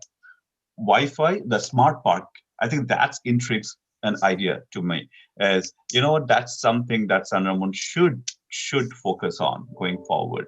Is how do we make this whole parking concept as a smart things, like whether it's a solar charging, like a tree. I really love that one, as well as free Wi-Fi things. So those are the really interesting ideas. I really like the pictures of the different artistic things like sitting benches, as well as bike stands, other things, and it looked really good. I mean, I think if we can bring off some of the things there, it will differentiate. This park will be differentiated from the other parks where we kind of seen those standard benches, standards, bike rack and stuff like that. So these are the new things will definitely make it more interesting. Also, mentoring path, if it is connected to the walking district and then go through that, probably I would be very interested to know that. How is that? But again, bringing up Commissioner Roberts' points of connecting to walking district to this park, because it is part of the walking district, not outside, not on that. So that will be, I would be really interested to know how do we do that, what kind of thing are going on that. But overall, very impressed on this, the amount, effort, and really honest thinking to make it one of the really interesting places to come in future for the local residents and in the city village walking district residents, as well as sometimes if there is something interesting, I will try to bring my kids there. So yeah, I'm looking forward to see more details on that, but really excited for this one. Thank you. Thank you, Commissioner Mitra. I see I have 3 commissioners that have their hands raised, but I also see that we have we have Jerry Egan in the audience who would like to speak. Madam Chair, I would ask to be excused because I'm at my niece's house. They're going to bed and I do not want to interrupt them anymore. So as you know, it's almost 11 o'clock here. So I do want to excuse myself and thank you so much, but I will have to, leave the committee meeting and keep peace in all my family. Thank you, Commissioner Lopez Lucy. Have a great evening. Thank you for joining us. Thank you. Bye-bye. Chair Oslin, I have brought in Jerry to speak. Great. Hi, Good Jerry. evening, Commissioners. Chair Oslin, how are you tonight? Thank you for letting me speak. I just wanted to weigh in on behalf of Sunset Development and, of course, our role in not only selling the property to Summerhill, but in reviewing all of the design. And as Commissioner Roberts talked about thinking outside the box, which I thought was really interesting. The point that I wanted to make to ask some clarity around, though, is it's still going on, so I excuse myself. you can't really transfer acreage from this park to other areas that are other people's property. So trying to take that acreage, make it smaller to try to push it somewhere else doesn't really work, because you're trying to push acreage to somebody else's property that you can't really do. And I think it's important to note that I sit on the stakeholders, presentations for all of the walking district, and all of City Walk has been designed to be walkable. And the reality is that probably 90% of the walking district's on Bishop Ranch property. And so we're very intimately involved with how the walking districts come together. And I can assure you that both City Walk and City Village with Summerhill are completely integrated in the walking district. And they're not just an adjunct, they are integrated. And the way the walking district's currently being proposed to be laid out and the paths and the ways that you can walk will be fully integrated into Summerhill's plan, into the park. As you know, we have the parkway system that we introduced as part of City Walk that goes all the way around 2600. It connects all 5 neighborhoods, the 4 neighborhoods or 3 neighborhoods on 2600. It goes down Camino Ramon and connects the 2 neighborhoods between our site of BR 1A and 3A. All of the streets are going to be walkable within City Walk. And then Summerhill has spent an inordinate amount of time revising and enhancing the pedestrian pathways through their own development. And so it will be fully integrated. And if you look at the number of ways that you can connect to the park from both the Summerhill neighborhood and from the greater community and the walking district elements, it will be a really nice feature. So I just wanted to be sure you didn't spend a lot of time thinking that you could take that acreage and go move it somewhere else, because you really can't. And so you should take advantage of that 2 acres that you have and make it the best that it can be for that community. And as far as whether being passive or active, that's really not our purview. That's really your purview, and really Summerhill, who they think the customer base is going to be and who that park is going to serve beyond the broader community. So anyway, I just wanted to add some clarity around that and how it ties to the walking district. And I think it's going to be a really tremendous asset for the downtown core as we continue to develop it with City Village and City Walk. Thank you. Great. Thanks, Jerry. Commissioner Roberts. Thank you. Thank you, Jerry, for that explanation and clarification, actually. I just want to make sure that I clarify myself as well and add that I wasn't necessarily saying that we should push off reduce the park and push off some of this acreage onto another owner to worry about. What I was really thinking was You know, if maybe we can save some of that acreage and you know, think about the future, think about how this community is going to look in the future, and not just, you know, because once it's done, once the 2 acres are done, you know, there's really no changing that in the future. So, you know, we have one opportunity here to do it in the best possible way for the entire city at large. And if we quickly just go ahead and move forward and think, you know, and you know, a year from now, or you know, several years from now, look back and say, shoot, you know, maybe we should have widened this, or we should have made a little bit of better connection there. We might be upset with ourselves for doing that.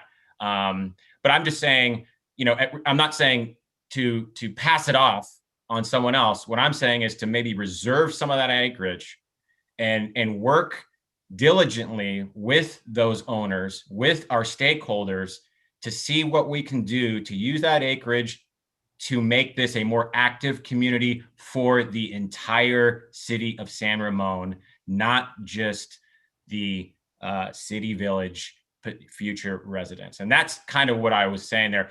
The next thing I wanted to mention is that I didn't weigh in on, somehow I didn't weigh in on the bathroom situation.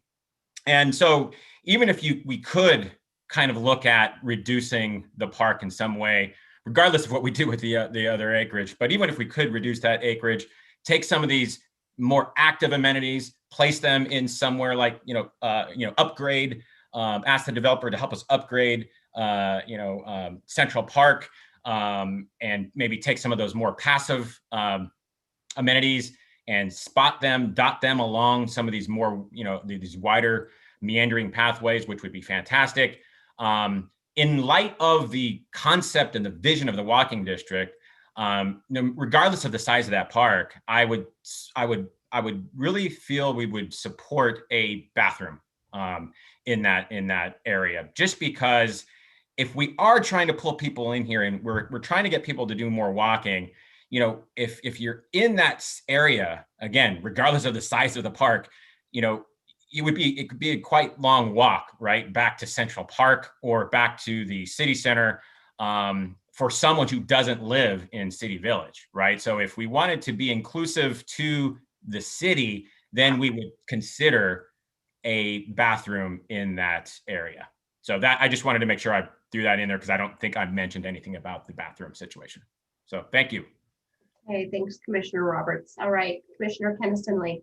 Yeah, just one last little thing, because I think if I understand correctly, the next part of the process is Denise and her team going back and basically coming back to us with an updated concept. So you're probably looking for some very specific feedback in that regard. So I was going to say that I am in line with Commissioner Ellicott-Pesic.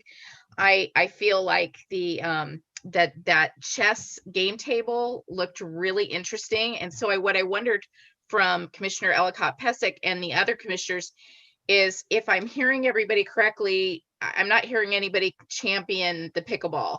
And so that space on the diagram where the pickleball would be, I was sort of, as I was looking through this, was thinking that might be a good spot for some of these game tables. And one was mentioned, the chess one I thought looked absolutely awesome. I love the idea of, I have a vision of intergenerational chess games going on there with grandpa and grandkid playing chess. But anyway, and there was another one you mentioned, Heidi. Was it the one that you're so champion of? Yes, cornhole. We've been doing a lot of outdoor games like extra large Jenga. I mean, some of these things, obviously, the materials can disappear, but right. There's been a big influx in large dice, the extra large outdoor, life-size chess and checkers, different things like that. I don't know how much they're realistic. But just trying to give that feedback to her team, I don't know, what do you guys think about, would that be a good spot for those game tables that the facilities committee seemed to be supportive of? Talk amongst yourselves. No, I'm just kidding. I'm going to help you out a little bit. I think your best bet is to give the developer the ideas and the concepts, and then let them did with the professional landscape designers figure out how it might jigsaw into the space, Yeah. because the existing plan might look a lot different based on the kind of pieces and parts that you're talking about. Yeah, no, that's good feedback, Kathy. I just didn't, I thought, I want to make sure I understood clearly from my colleagues that nobody was really pushing for the pickleball. Yeah, I didn't hear anybody going for the active sport court kind of a thing. Yeah. And then so it, certainly it looks like you've got some more people that speak, but I think it would be great when we get to the end of everything, that everyone that wants to speak, if we could go back to Denise and see if she feels like she's got an understanding of what you want, and let her ask any clarifying questions she'd like to ask. Does that maybe good? Sounds good. All right, Commissioner Dorlick. Thank you, Chair. I just want to make sure we focus on the areas that we're given to focus on. So things like Cornhole are going to be, that's personal property. It's not fixtures of the park. It's not a design of the park. There was already a mention that there was going to be perhaps a lawn area that would facilitate things like badminton, volleyball nets, et cetera. That's where those things would fit into. So, I mean, to look at specific activities is not really within our purview when we're talking about how is the overall strategy of the park. Is it going to be passive versus active? Staff is there and the designers are there to look at the specific areas, specific amenities, et cetera. But, our task tonight is to give a general direction that then they can go back and kind of fill in the blanks. So I don't want us to get too much in the weeds.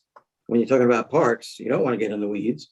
But keep it at a level that is more strategic than tactical, so that there's some direction that's given, and then they'll fill in the blanks. We don't talk about what color the tennis nets are. We just say there should be some tennis courts there. We let staff, and we have confidence in the staff and the design specialist to really fill in those blanks. So I just want to make sure we kind of stay at that strategic level right now, because that's the direction they're looking for. Commissioner Ellicott-Pesek. Thank you so much, Commissioner Dorlick, for you providing the opportunity. I absolutely and wholeheartedly agree on that. And honestly, I think it's in the spirit of that examples were given, moving away from certain fixed items.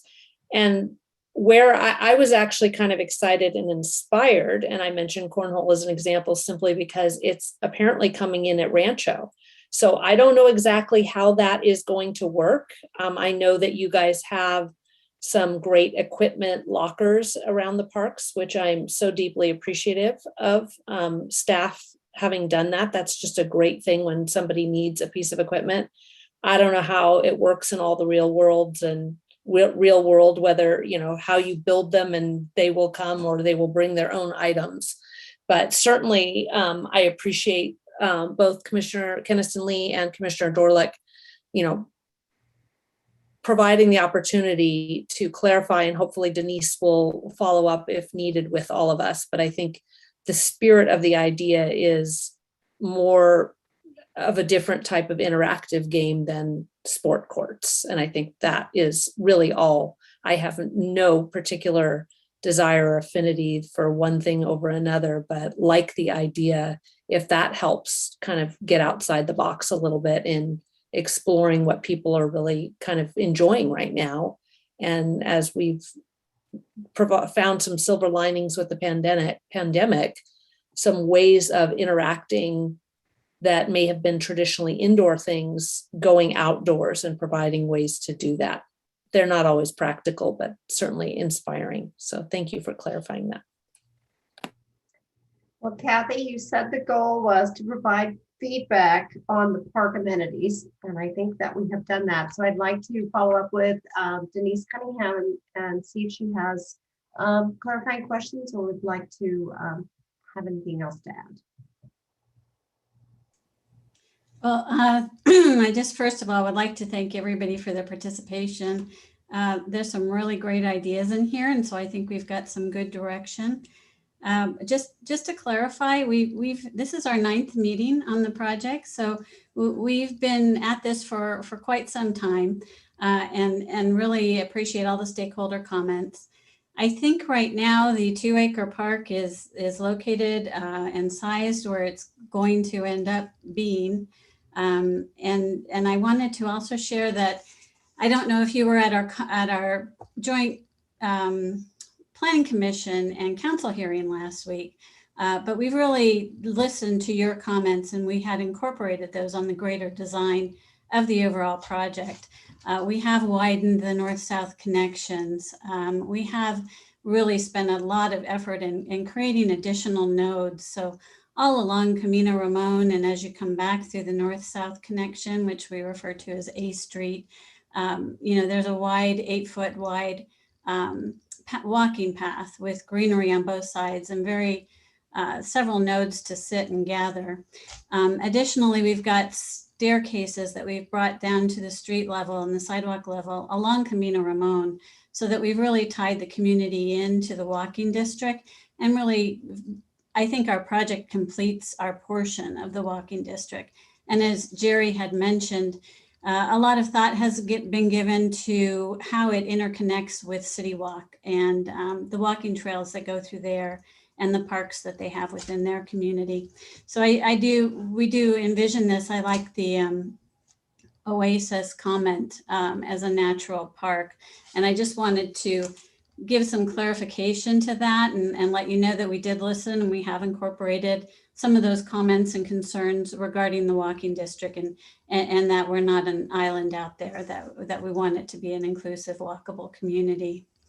So just to summarize, I've taken a lot of notes and I've grouped them together. So if I've missed them, let me know. But it sounds like generally, and here's the big one, I've got 3-3 over the restrooms.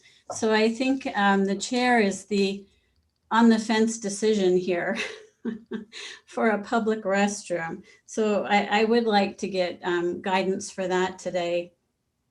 Also, in summary, this should be a passive park with a lot of gathering areas, and there was appreciation for the lawn area where you could have maybe some informal games and activities like cornhole or other type of sports in theirs, and really think outside the box to create fun areas and spaces and creative interactive features in different areas throughout the park.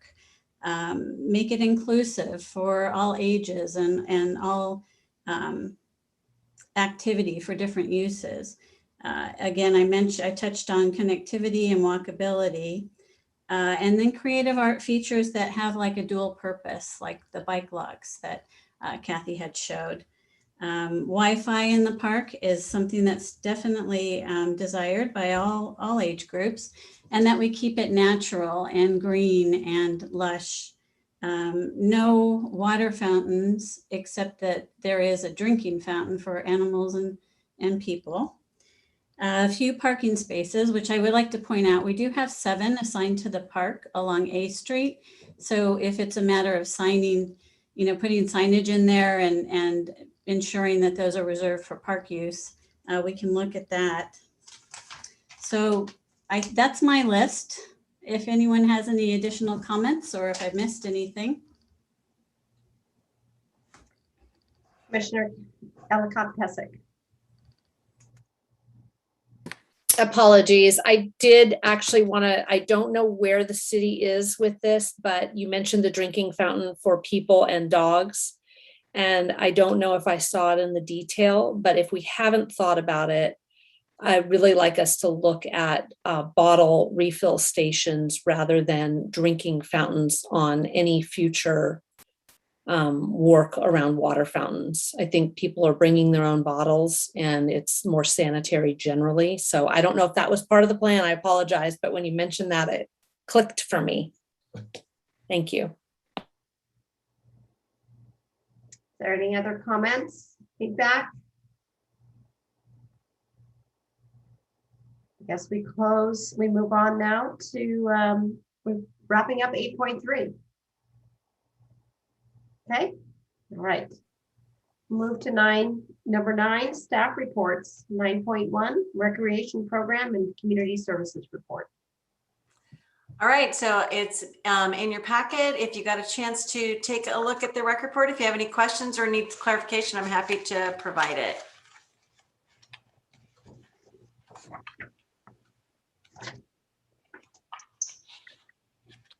Commissioner Keniston-Lee. Thank you. So I was curious, because we're on 9.1, right? Yes.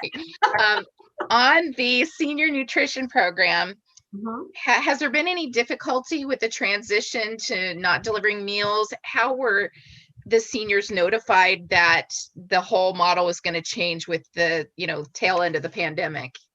Well, the good news is because we were delivering things right to their door, we could deliver things right to their door. Yeah.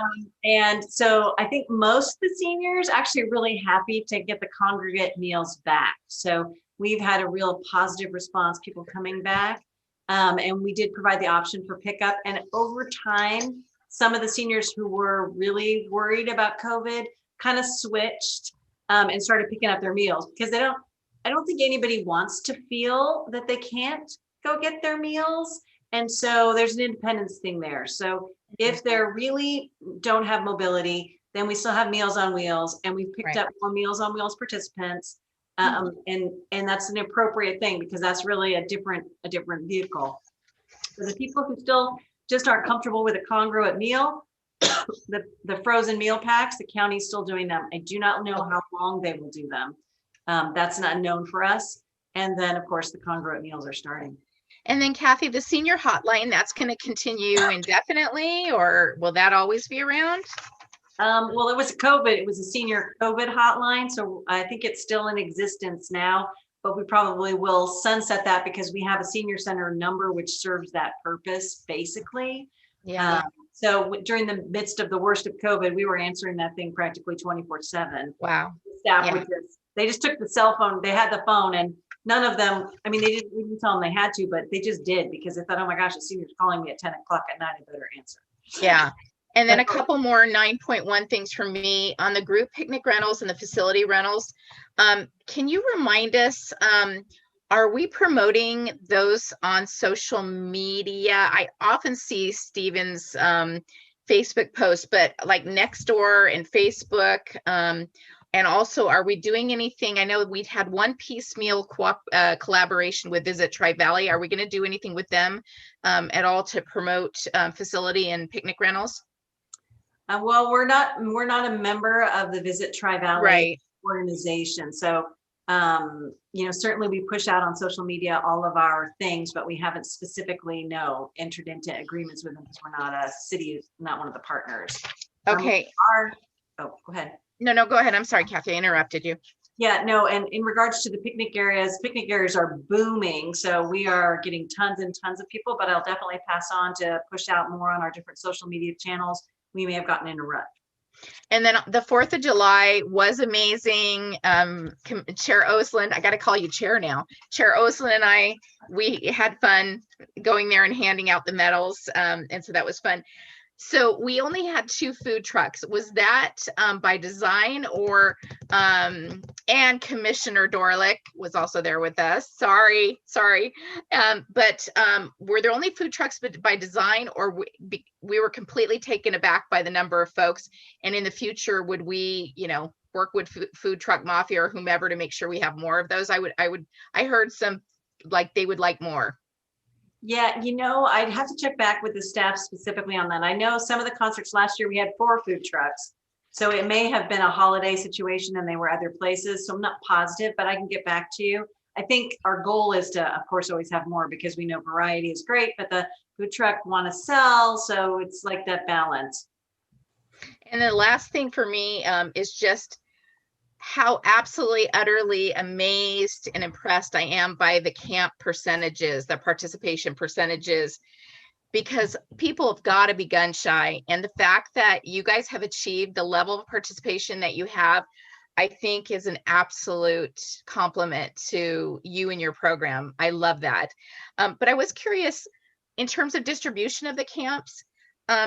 can you remind us what camps you're running out in the Doherty Valley and what that distribution looks like? Well, that's a tough one. Now, off the top of my head, I'm not going to get those numbers correct, but yeah, we did decentralize more again this summer. Last summer, we were completely decentralized. We pushed out to every corner, trying to keep the kids separated. This year, we did focus back on Central Park to some extent, but we've also pushed out to all our corners because when we were planning, we really did not know what was going to happen. I could definitely ask staff to put that together for your next rec report to kind of say what went where. I do think as you watch the future summers come, we'll pull again back into more to Central because it's convenient for parents with multiple children to be able to drop at one location and have such a variety. But our community is growing, so I anticipate that we'll have larger and bigger programs in all of our facilities eventually. Okay, thank you very much. Commissioner Mitra. Hey, Kathy, one quick question about facility rentals. So especially the indoor rentals, right now we are going full capacity. And is there any plan to revisit that in the near future? Because I did hear something like around September, revisiting that and then deciding whether to go full, continue full or half. I do hear this question from my community a lot on that, who wants to really rent this. And there are a couple of school districts around this area. They are not going full capacity. So some confusion around there. So I'll really appreciate if there is any clarification on that. We could definitely do a presentation. I believe at this point in time, if you're doing your own private event and everyone has been vaccinated and you're following all those rules, you can have your larger capacity in our buildings. None of them are so large that you can't gather in them. And so I think most of the confusion you're getting out there relates to schools because the 3 foot capacity, the 3 foot distance, the 6 foot distance, but per my knowledge, everything's back to 3 feet. So our capacities can come back up amongst vaccinated individuals. Is that what you're asking? Yeah, so going forward, if somebody has a event in say October, November, something like that, and they're planning right now for an indoor facility like fountain room, can they plan for a full capacity without worrying about scaling it back if there is something coming up in that? Well, that's a harder one. I cannot speak for if we have a surge in COVID cases, and we will always follow the state and county guidelines. So whilst it looks good, and I'm going to be an optimist, I'm always a glass half full person. So I'd be like, yeah, I think, I'm feeling really confident.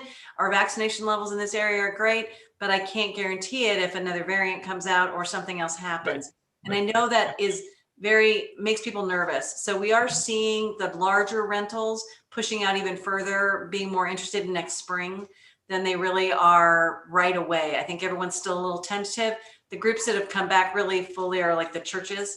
They're big in, and some of those groups with the reoccurring ones because they're more comfortable with that. So we're evolving all together.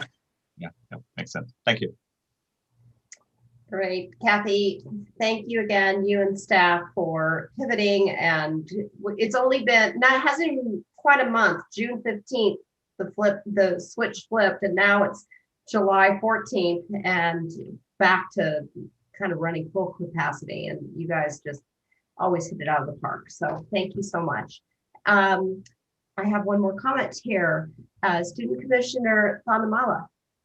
Yeah, I just wanted to add, 2 speakers ago, we were talking about like Meals on Wheels and the senior centers. And I found that really interesting because I'm working with Mr. Steve Cox on a needs survey assessment, and hopefully, trying to introduce teen council to maybe when you do give the survey out. So I appreciate those comments because I'm taking notes too on what is working with the seniors, what you're expecting more with transportation.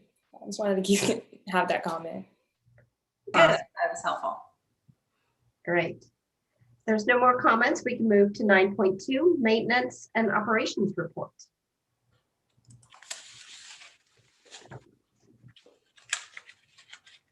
Any comments, feedback? I think I had one. The redwood trees in Athens Downs Park, they're removing 20 dead trees. And that was kind of surprising to me because it was is it non-potable water that had salt in it because we have had a drought and then, yeah, that was really sad to read. Yeah. Yeah, absolutely. We do have both Scott Rennicks and Brent Scroggs from Public Services in the audience. If you want more information on anything in this report, one of them can pop in if you desire. I guess it would be nice just to get a quick feedback from them. Has this happened before? Is this unusual? I mean, it looks like Brent's raising his hand, so he'll. Yes. Okay. Can you bring him in, Christy? I'm bringing in Brent right now. And I'm also going to bring in Scott right now too. Hi, good evening, Commission. Hopefully I can help you out a little bit with this question. So unfortunately, yeah, so recycled water was installed in the park, I want to say 8 to 10 years ago. And one of the downfalls with the recycled water is it has a high salt content. And there are many trees and plants out there that don't do very well with the salt content. And unfortunately, redwood trees are one of them. So we've been seeing a decline in the redwood trees throughout the city. It's not just at Athens Downs. It's you'll see it out in Doherty Valley. We've had it at some of our other parks. Village Green was another one where unfortunately we lost a lot of our trees several years ago. So typically during a wet winter, a lot of the rain will flush the salts from the roots. We've had a couple of dry winters, as we all know, so that hasn't happened. So we've seen quite a decline in the trees down at Athens Downs, and it's unfortunate because these trees have been there since the park was built back in the early 70s. So we are replanting them with trees that do well with a high salt content. There's many trees that thrive in those conditions. So unfortunately, the redwoods are not. So that's kind of what's going on. Unfortunately, it's probably going to continue unless we get some good winters coming up here. So keep your fingers crossed that we get some good rain. Thanks, Brent. You're welcome. Any other comments on 9.2, maintenance and operations? Okay, we can move on to number 10, update on city council reports. Commissioner. Hey, that's me. There are 3 meetings. I organized all the notes, so I tried to make them very succinct. Okay, so June 22nd, the City Council issued a proclamation declaring June 25th as NGO Inc.'s 50th anniversary. They're a geotechnical engineering company based here in San Ramon. The City Council also approved our recommendation and appointment of Edward Carranza Jr. to the Senior Citizen Advisory Committee with a term expiring 2023. The City Council continued the hearing and approved the resolution amending the engineer's report. This is the nitty-gritty stuff, but confirming the landscaping and lighting district diagram and assessments and levying assessments for fiscal year 21-22. But the factoid of that one is we have 17 landscaping and lighting zones in San Ramon. That's a little gift from me to you. The City Council received the Dublin San Ramon Services District Annual Update, which outlined our water supply conditions and plans for drought management and storage, which was quite interesting. You guys know we're in a drought, and they are asking for a 10% voluntary water conservation effort right now from us. More severe restrictions could happen if things get worse. And there are some water conservation tools online if residents want to go and check that out with the district. And then the City Council at that meeting also received the Contra Costa County Mosquito and Vector Control District Update. They gave an overview on services to control insects and vectors. And if you ever wanted to know what a vector was, it's something that transmits disease or causes discomfort. So I think sometimes we forget how many resources we have at our disposal. And also these updates are very informative. So if a resident or any of you see something that's interesting to you, you will learn a lot. And finally, they held a closed session at that meeting regarding San Ramon Police Department negotiations, labor negotiations, and also discussion about some miscellaneous employee salary and benefits. And all they do is then they come back and they report that we gave direction on negotiations. So that was about it. I can't give you any more than that. There was the aforementioned joint study session with the Planning Commission on July 6th.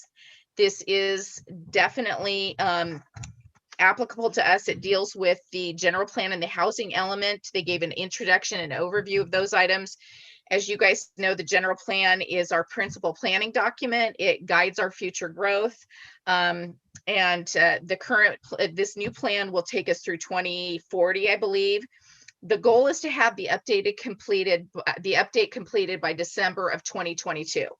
So this is sort of a big deal for a city to go through. The primary focus is going to be update of the housing element.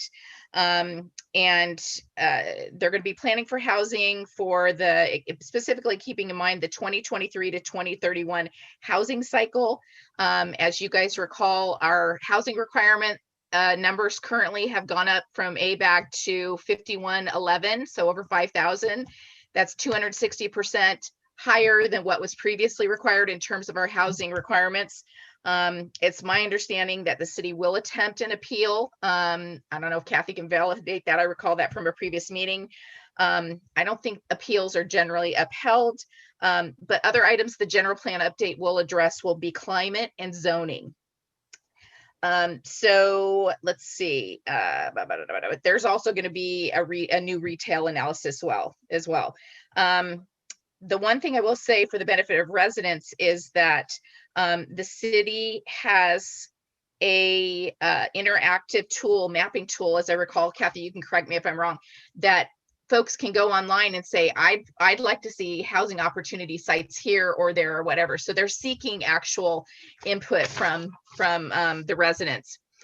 Of specific importance to our departments, Parks and Community Services Department, will be a policy discussion regarding parkland requirements and whether or not we need to broaden our parkland definition. So you guys remember discussions where we talked a little bit about the role of open space and trails in our discussion of parkland credits, and also privately owned public spaces as well. So I think that we'll want to really stay in tune with the general plan update because it's going to have direct impact on our function. And finally, trust me, this was a consolidation. July 13th, the meeting, the city council issued a proclamation again declaring Parks Make Life Better Month. And so that was awesome. Adam Chow outlined some of the San Ramon Parks and Community Services highlights, and it essentially talks about the importance of the function within the community. And then finally, the city council received this was very interesting, a public safety power shutoff and emergency preparedness update presented by various representatives of PG&E. So they outlined what they call the Community Wildfire Safety Program. It's designed to reduce the threat of wildfire because, where there are electrical lines above the ground, if there's a lot of wind and dry, it can spark a fire. They explained wildfire risk and efforts to reduce the threat. They explained the public safety power shutoffs, how they plan to communicate them with the residents, and also how they plan to reduce the impact on our residents. New in this coming year or in this year were the address alerts, where you can identify if your address is going to be affected by a shutoff. And if folks go to the PG&E website, there are lots of ways to get plugged into information to stay in tune with what's going on. So that again is a very interesting update. If anybody wants to know about how the shutoffs work, they have a map that shows where the various fire risk is in our community, which was very interesting. So I recommend people take a look at that if they have any interest in that topic. And those were the 3 meetings. Thank you. Thank you. All right, moving on to number 11, committee reports. Commissioner Roberts. Thank you, Chair Osland. So we had one meeting. It was rescheduled from the normal time to just a couple days ago. This is for which committee? Yeah, I'm sorry, Senior Advisory Committee. So sorry, thanks for that. And so, after being closed for 15 months, the Senior Center officially opened last Tuesday on July 6th. So there was a lot of happy people, I'm sure, about that. And during the pandemic, it sounds like staff was able to perform a tremendous amount of analysis and reassessment of center process, programs, et cetera. And they found that, one big thing they found is that people became more tech savvy during this time. And so what they did was decided to, do some reassessment. And what they have done is they realigned the front office counter hours from 8:30 a.m. to 3 p.m. instead of the former time, which was till 5 p.m. But they did also mention that, this is not reducing programs of any kind. So programs are still staying the same. And that the Dropbox is always going to be there and available. And so they've just sort of shifted some of the efficiency of staff to more efficient process. So that's something that happened there. And then the bulk of our meeting was really hearing a presentation on the Contra Costa Accessible Transportation Strategic Plan, which is targeted to improve the transportation needs for our seniors and disabled populations. There was an extensive survey that was conducted, which included 5 focus groups, roughly 1,100 participants in 3 languages. A lot of data was collected. Clearly, several needs and gaps exist based on this study, and it looks like, based on this meeting, it looks like the next step is actually going to be creating an accessible transportation task force, and essentially that task force is going to have the responsibility of putting together this group that's going to be responsible for the implementation going forward. So a lot going on there. I guess, Kathy, I wasn't sure, will the Parks Commission be hearing this presentation at some point, or was it just for the Senior Advisory Committee? We don't have it planned. However, since I, of course, haven't had a chance to watch that presentation, if it's something you think might be of use to the whole group, we certainly could consider it on a low meeting.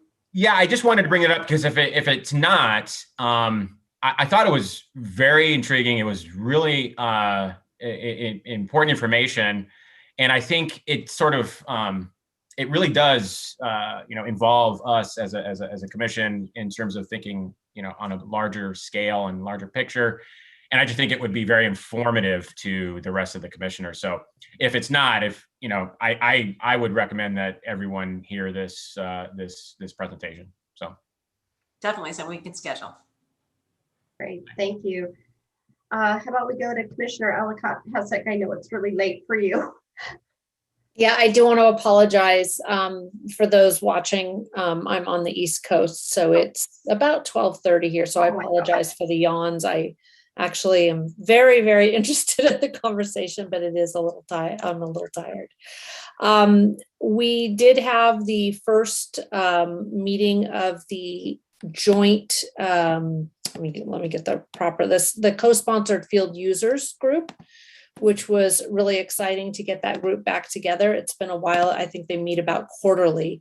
So it was a great opportunity for the folks that manage and run various sports organizations in the community, whether it's youth soccer, adult soccer, cricket, baseball, et cetera, to come together and just get an update on what's happening with sports in the community, and more importantly, I guess, how we are able to jointly use the fields, rent and use the fields with these community-based organizations. And probably the thing we all know about that's most exciting is with the COVID restrictions, everybody's back out there.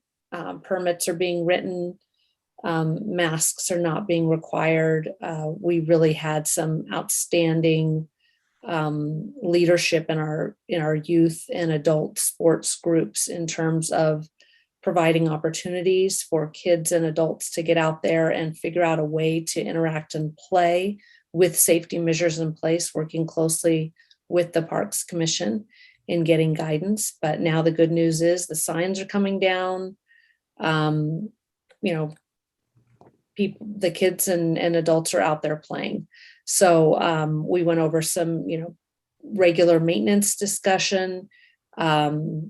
There are some updates they're working on with respect to how they charge for fields for special events like tournaments. And the city is working, very well with the organizations. There's not a whole lot to report. I have the sense a while since the group met, and it was an opportunity to touch bases and of course figure out whether they want to continue to meet remotely or in person. I personally was advocating in person or with cameras on and names so we can get to know everybody a little bit better. That's about it for the co-sponsored field user. I'm an alternate on the arts committee, and the meeting next week is canceled. I'm sure Commissioner Dorlick will provide a more colorful and robust description of the meeting, and plus my notes are at home, but I did want to just throw this one little bit out that I was very excited about. One of the things Adam Chow, the recreational supervisor, had brought, among other things, was a really interesting video on how to look at public art as presented by the curator, artist, kid curator. So I encourage people to take a look at that. But I thought it was really interesting and really appealed to me, the idea of us using something like that tailored to San Ramon to promote some of the amazing attributes of our community and also help people understand a little bit more about what's out there and how, encourage them to think about what it might mean to them as well. So Kid Curator on YouTube, how to look at public art, and I'll turn it over back to you, Chair Usland, and I'm sure Commissioner Dorlick will have more information. Thanks for hanging in there with us. We're almost done. How about Commissioner Dorlick?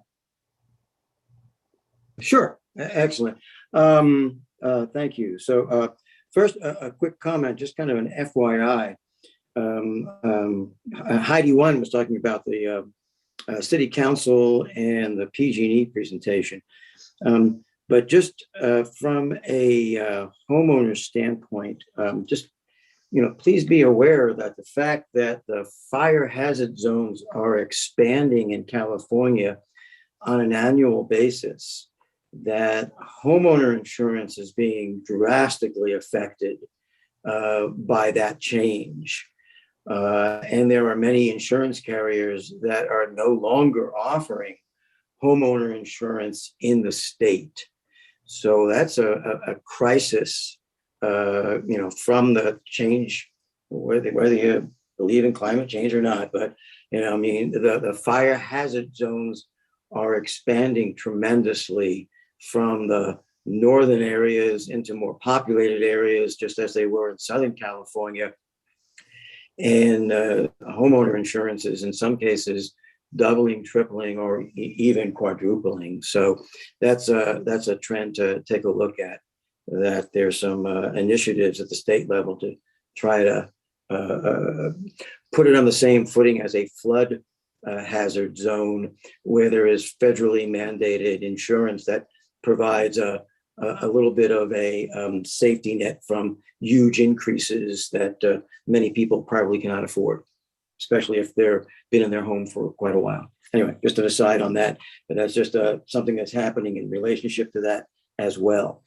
The Arts Advisory Committee, as Commissioner Heidi Toot mentioned, there was a great video, and it was produced by KQED, about kind of looking at public art from a child's perspective. So really very interesting how to adapt that. She did a great job of explaining it. We had a debrief on the Art and Wind Festival, the Spirit Week.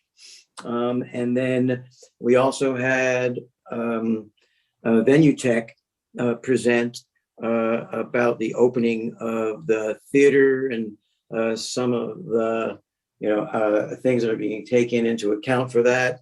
We will have the ukulele virtuoso Jake will be there. I think it's November 6th.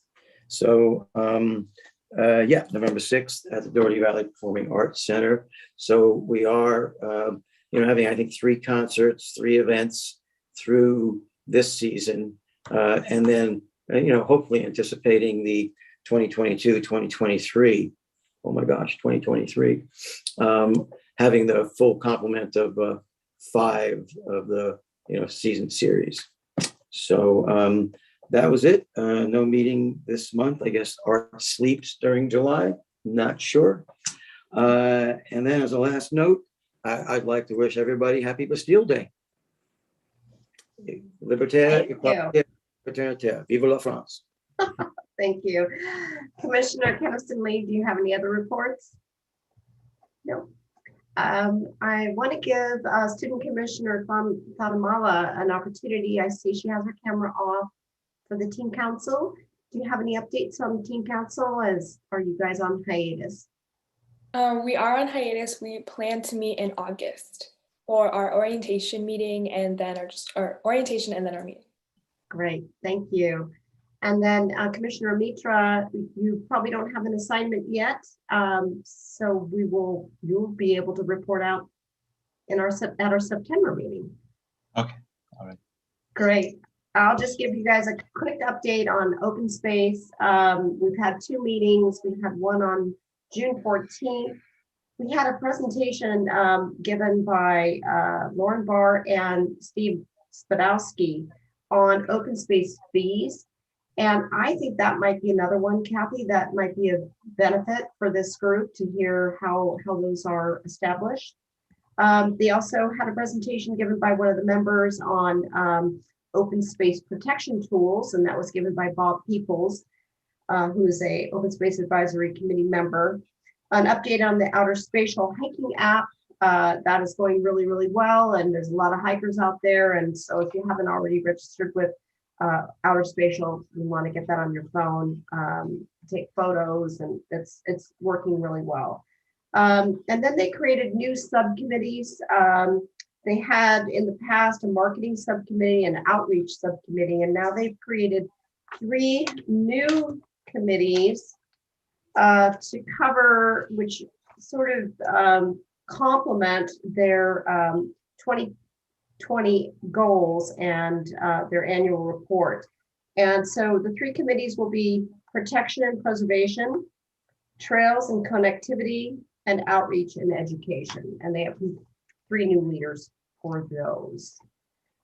And then on July 12th, which was Monday, we had received a presentation by East Bay Regional Park District and met the new general manager. And we also had a presentation given about the new fall Open Space Advisory Committee hikes. There will be 3 in the fall, I believe September, October, and November.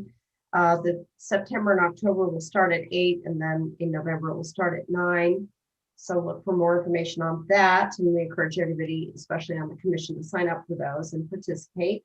I did the last one at, that was 2 weeks ago on a Saturday, the hot Saturday. And it was actually doable, and it was so informative and enjoyable. And then the last piece is the Old Ranch Open Space Trail update. Keith Haas gave us a presentation on where we are with that. And the residents had a meeting with the San Ramon Valley Fire Protection District to share their concerns about the proposed trail. And so where we are now is that city staff will be looking at all the Old Ranch open space and work on developing a master plan of trails and access for the area. And any new trail plans will include an environmental assessment, a community meeting to walk the proposed trail, as well as a formal public hearing to ensure that all residents that are near any future trails are notified and have the opportunity to express their concerns. So there's some learning that took place around the Old Ranch Road Trail, Old Ranch Open Space Trail. So it's kind of on hold. So that's my update for Open Space Advisory. There's nothing more. I think we can move on to commission number 12, commission member items. Does anyone have anything to add? Commissioner Keniston-Lee. So you know how we all get the California Parks and Recreation magazine from the California Park and Recreation Society. I noticed there was an award given to the city of Sacramento for the Triple R Adult Day program. And I was just fascinated by this. I wanted to throw it out there. Apparently, it's like a day camp kind of situation for residents unable to participate in standard recreational offerings due to age-related dementia. And it sort of gives caretakers a break. And I don't know how feasible it is for us to do it. We have a wonderful senior center where folks get to go, but I just thought, you know, we serve our young people so well. It would be interesting to look into a day program for seniors who are experiencing these challenges, who are maybe at home with kids. And so I just wanted to throw it out there to staff if they could take a peek and just keep it on the radar screen to explore it. And that was, I just found that a very interesting program. And as we're trying to encourage, you know, more of our seniors to age in place, and we realize some of them will experience dementia issues and things, I just think, I bet it's a lifesaver for some families. Thank you. I just want to welcome our new commissioner, Mitra, to the commission. And also our student commissioner, Thanamala. Thank you so much for joining our group, and we're excited to work with both of you. Thank you for a great welcome. Thanks. Thank you. You're welcome. If there's nothing else, I would say we can adjourn the meeting. Okay. Thank you. Have a good evening.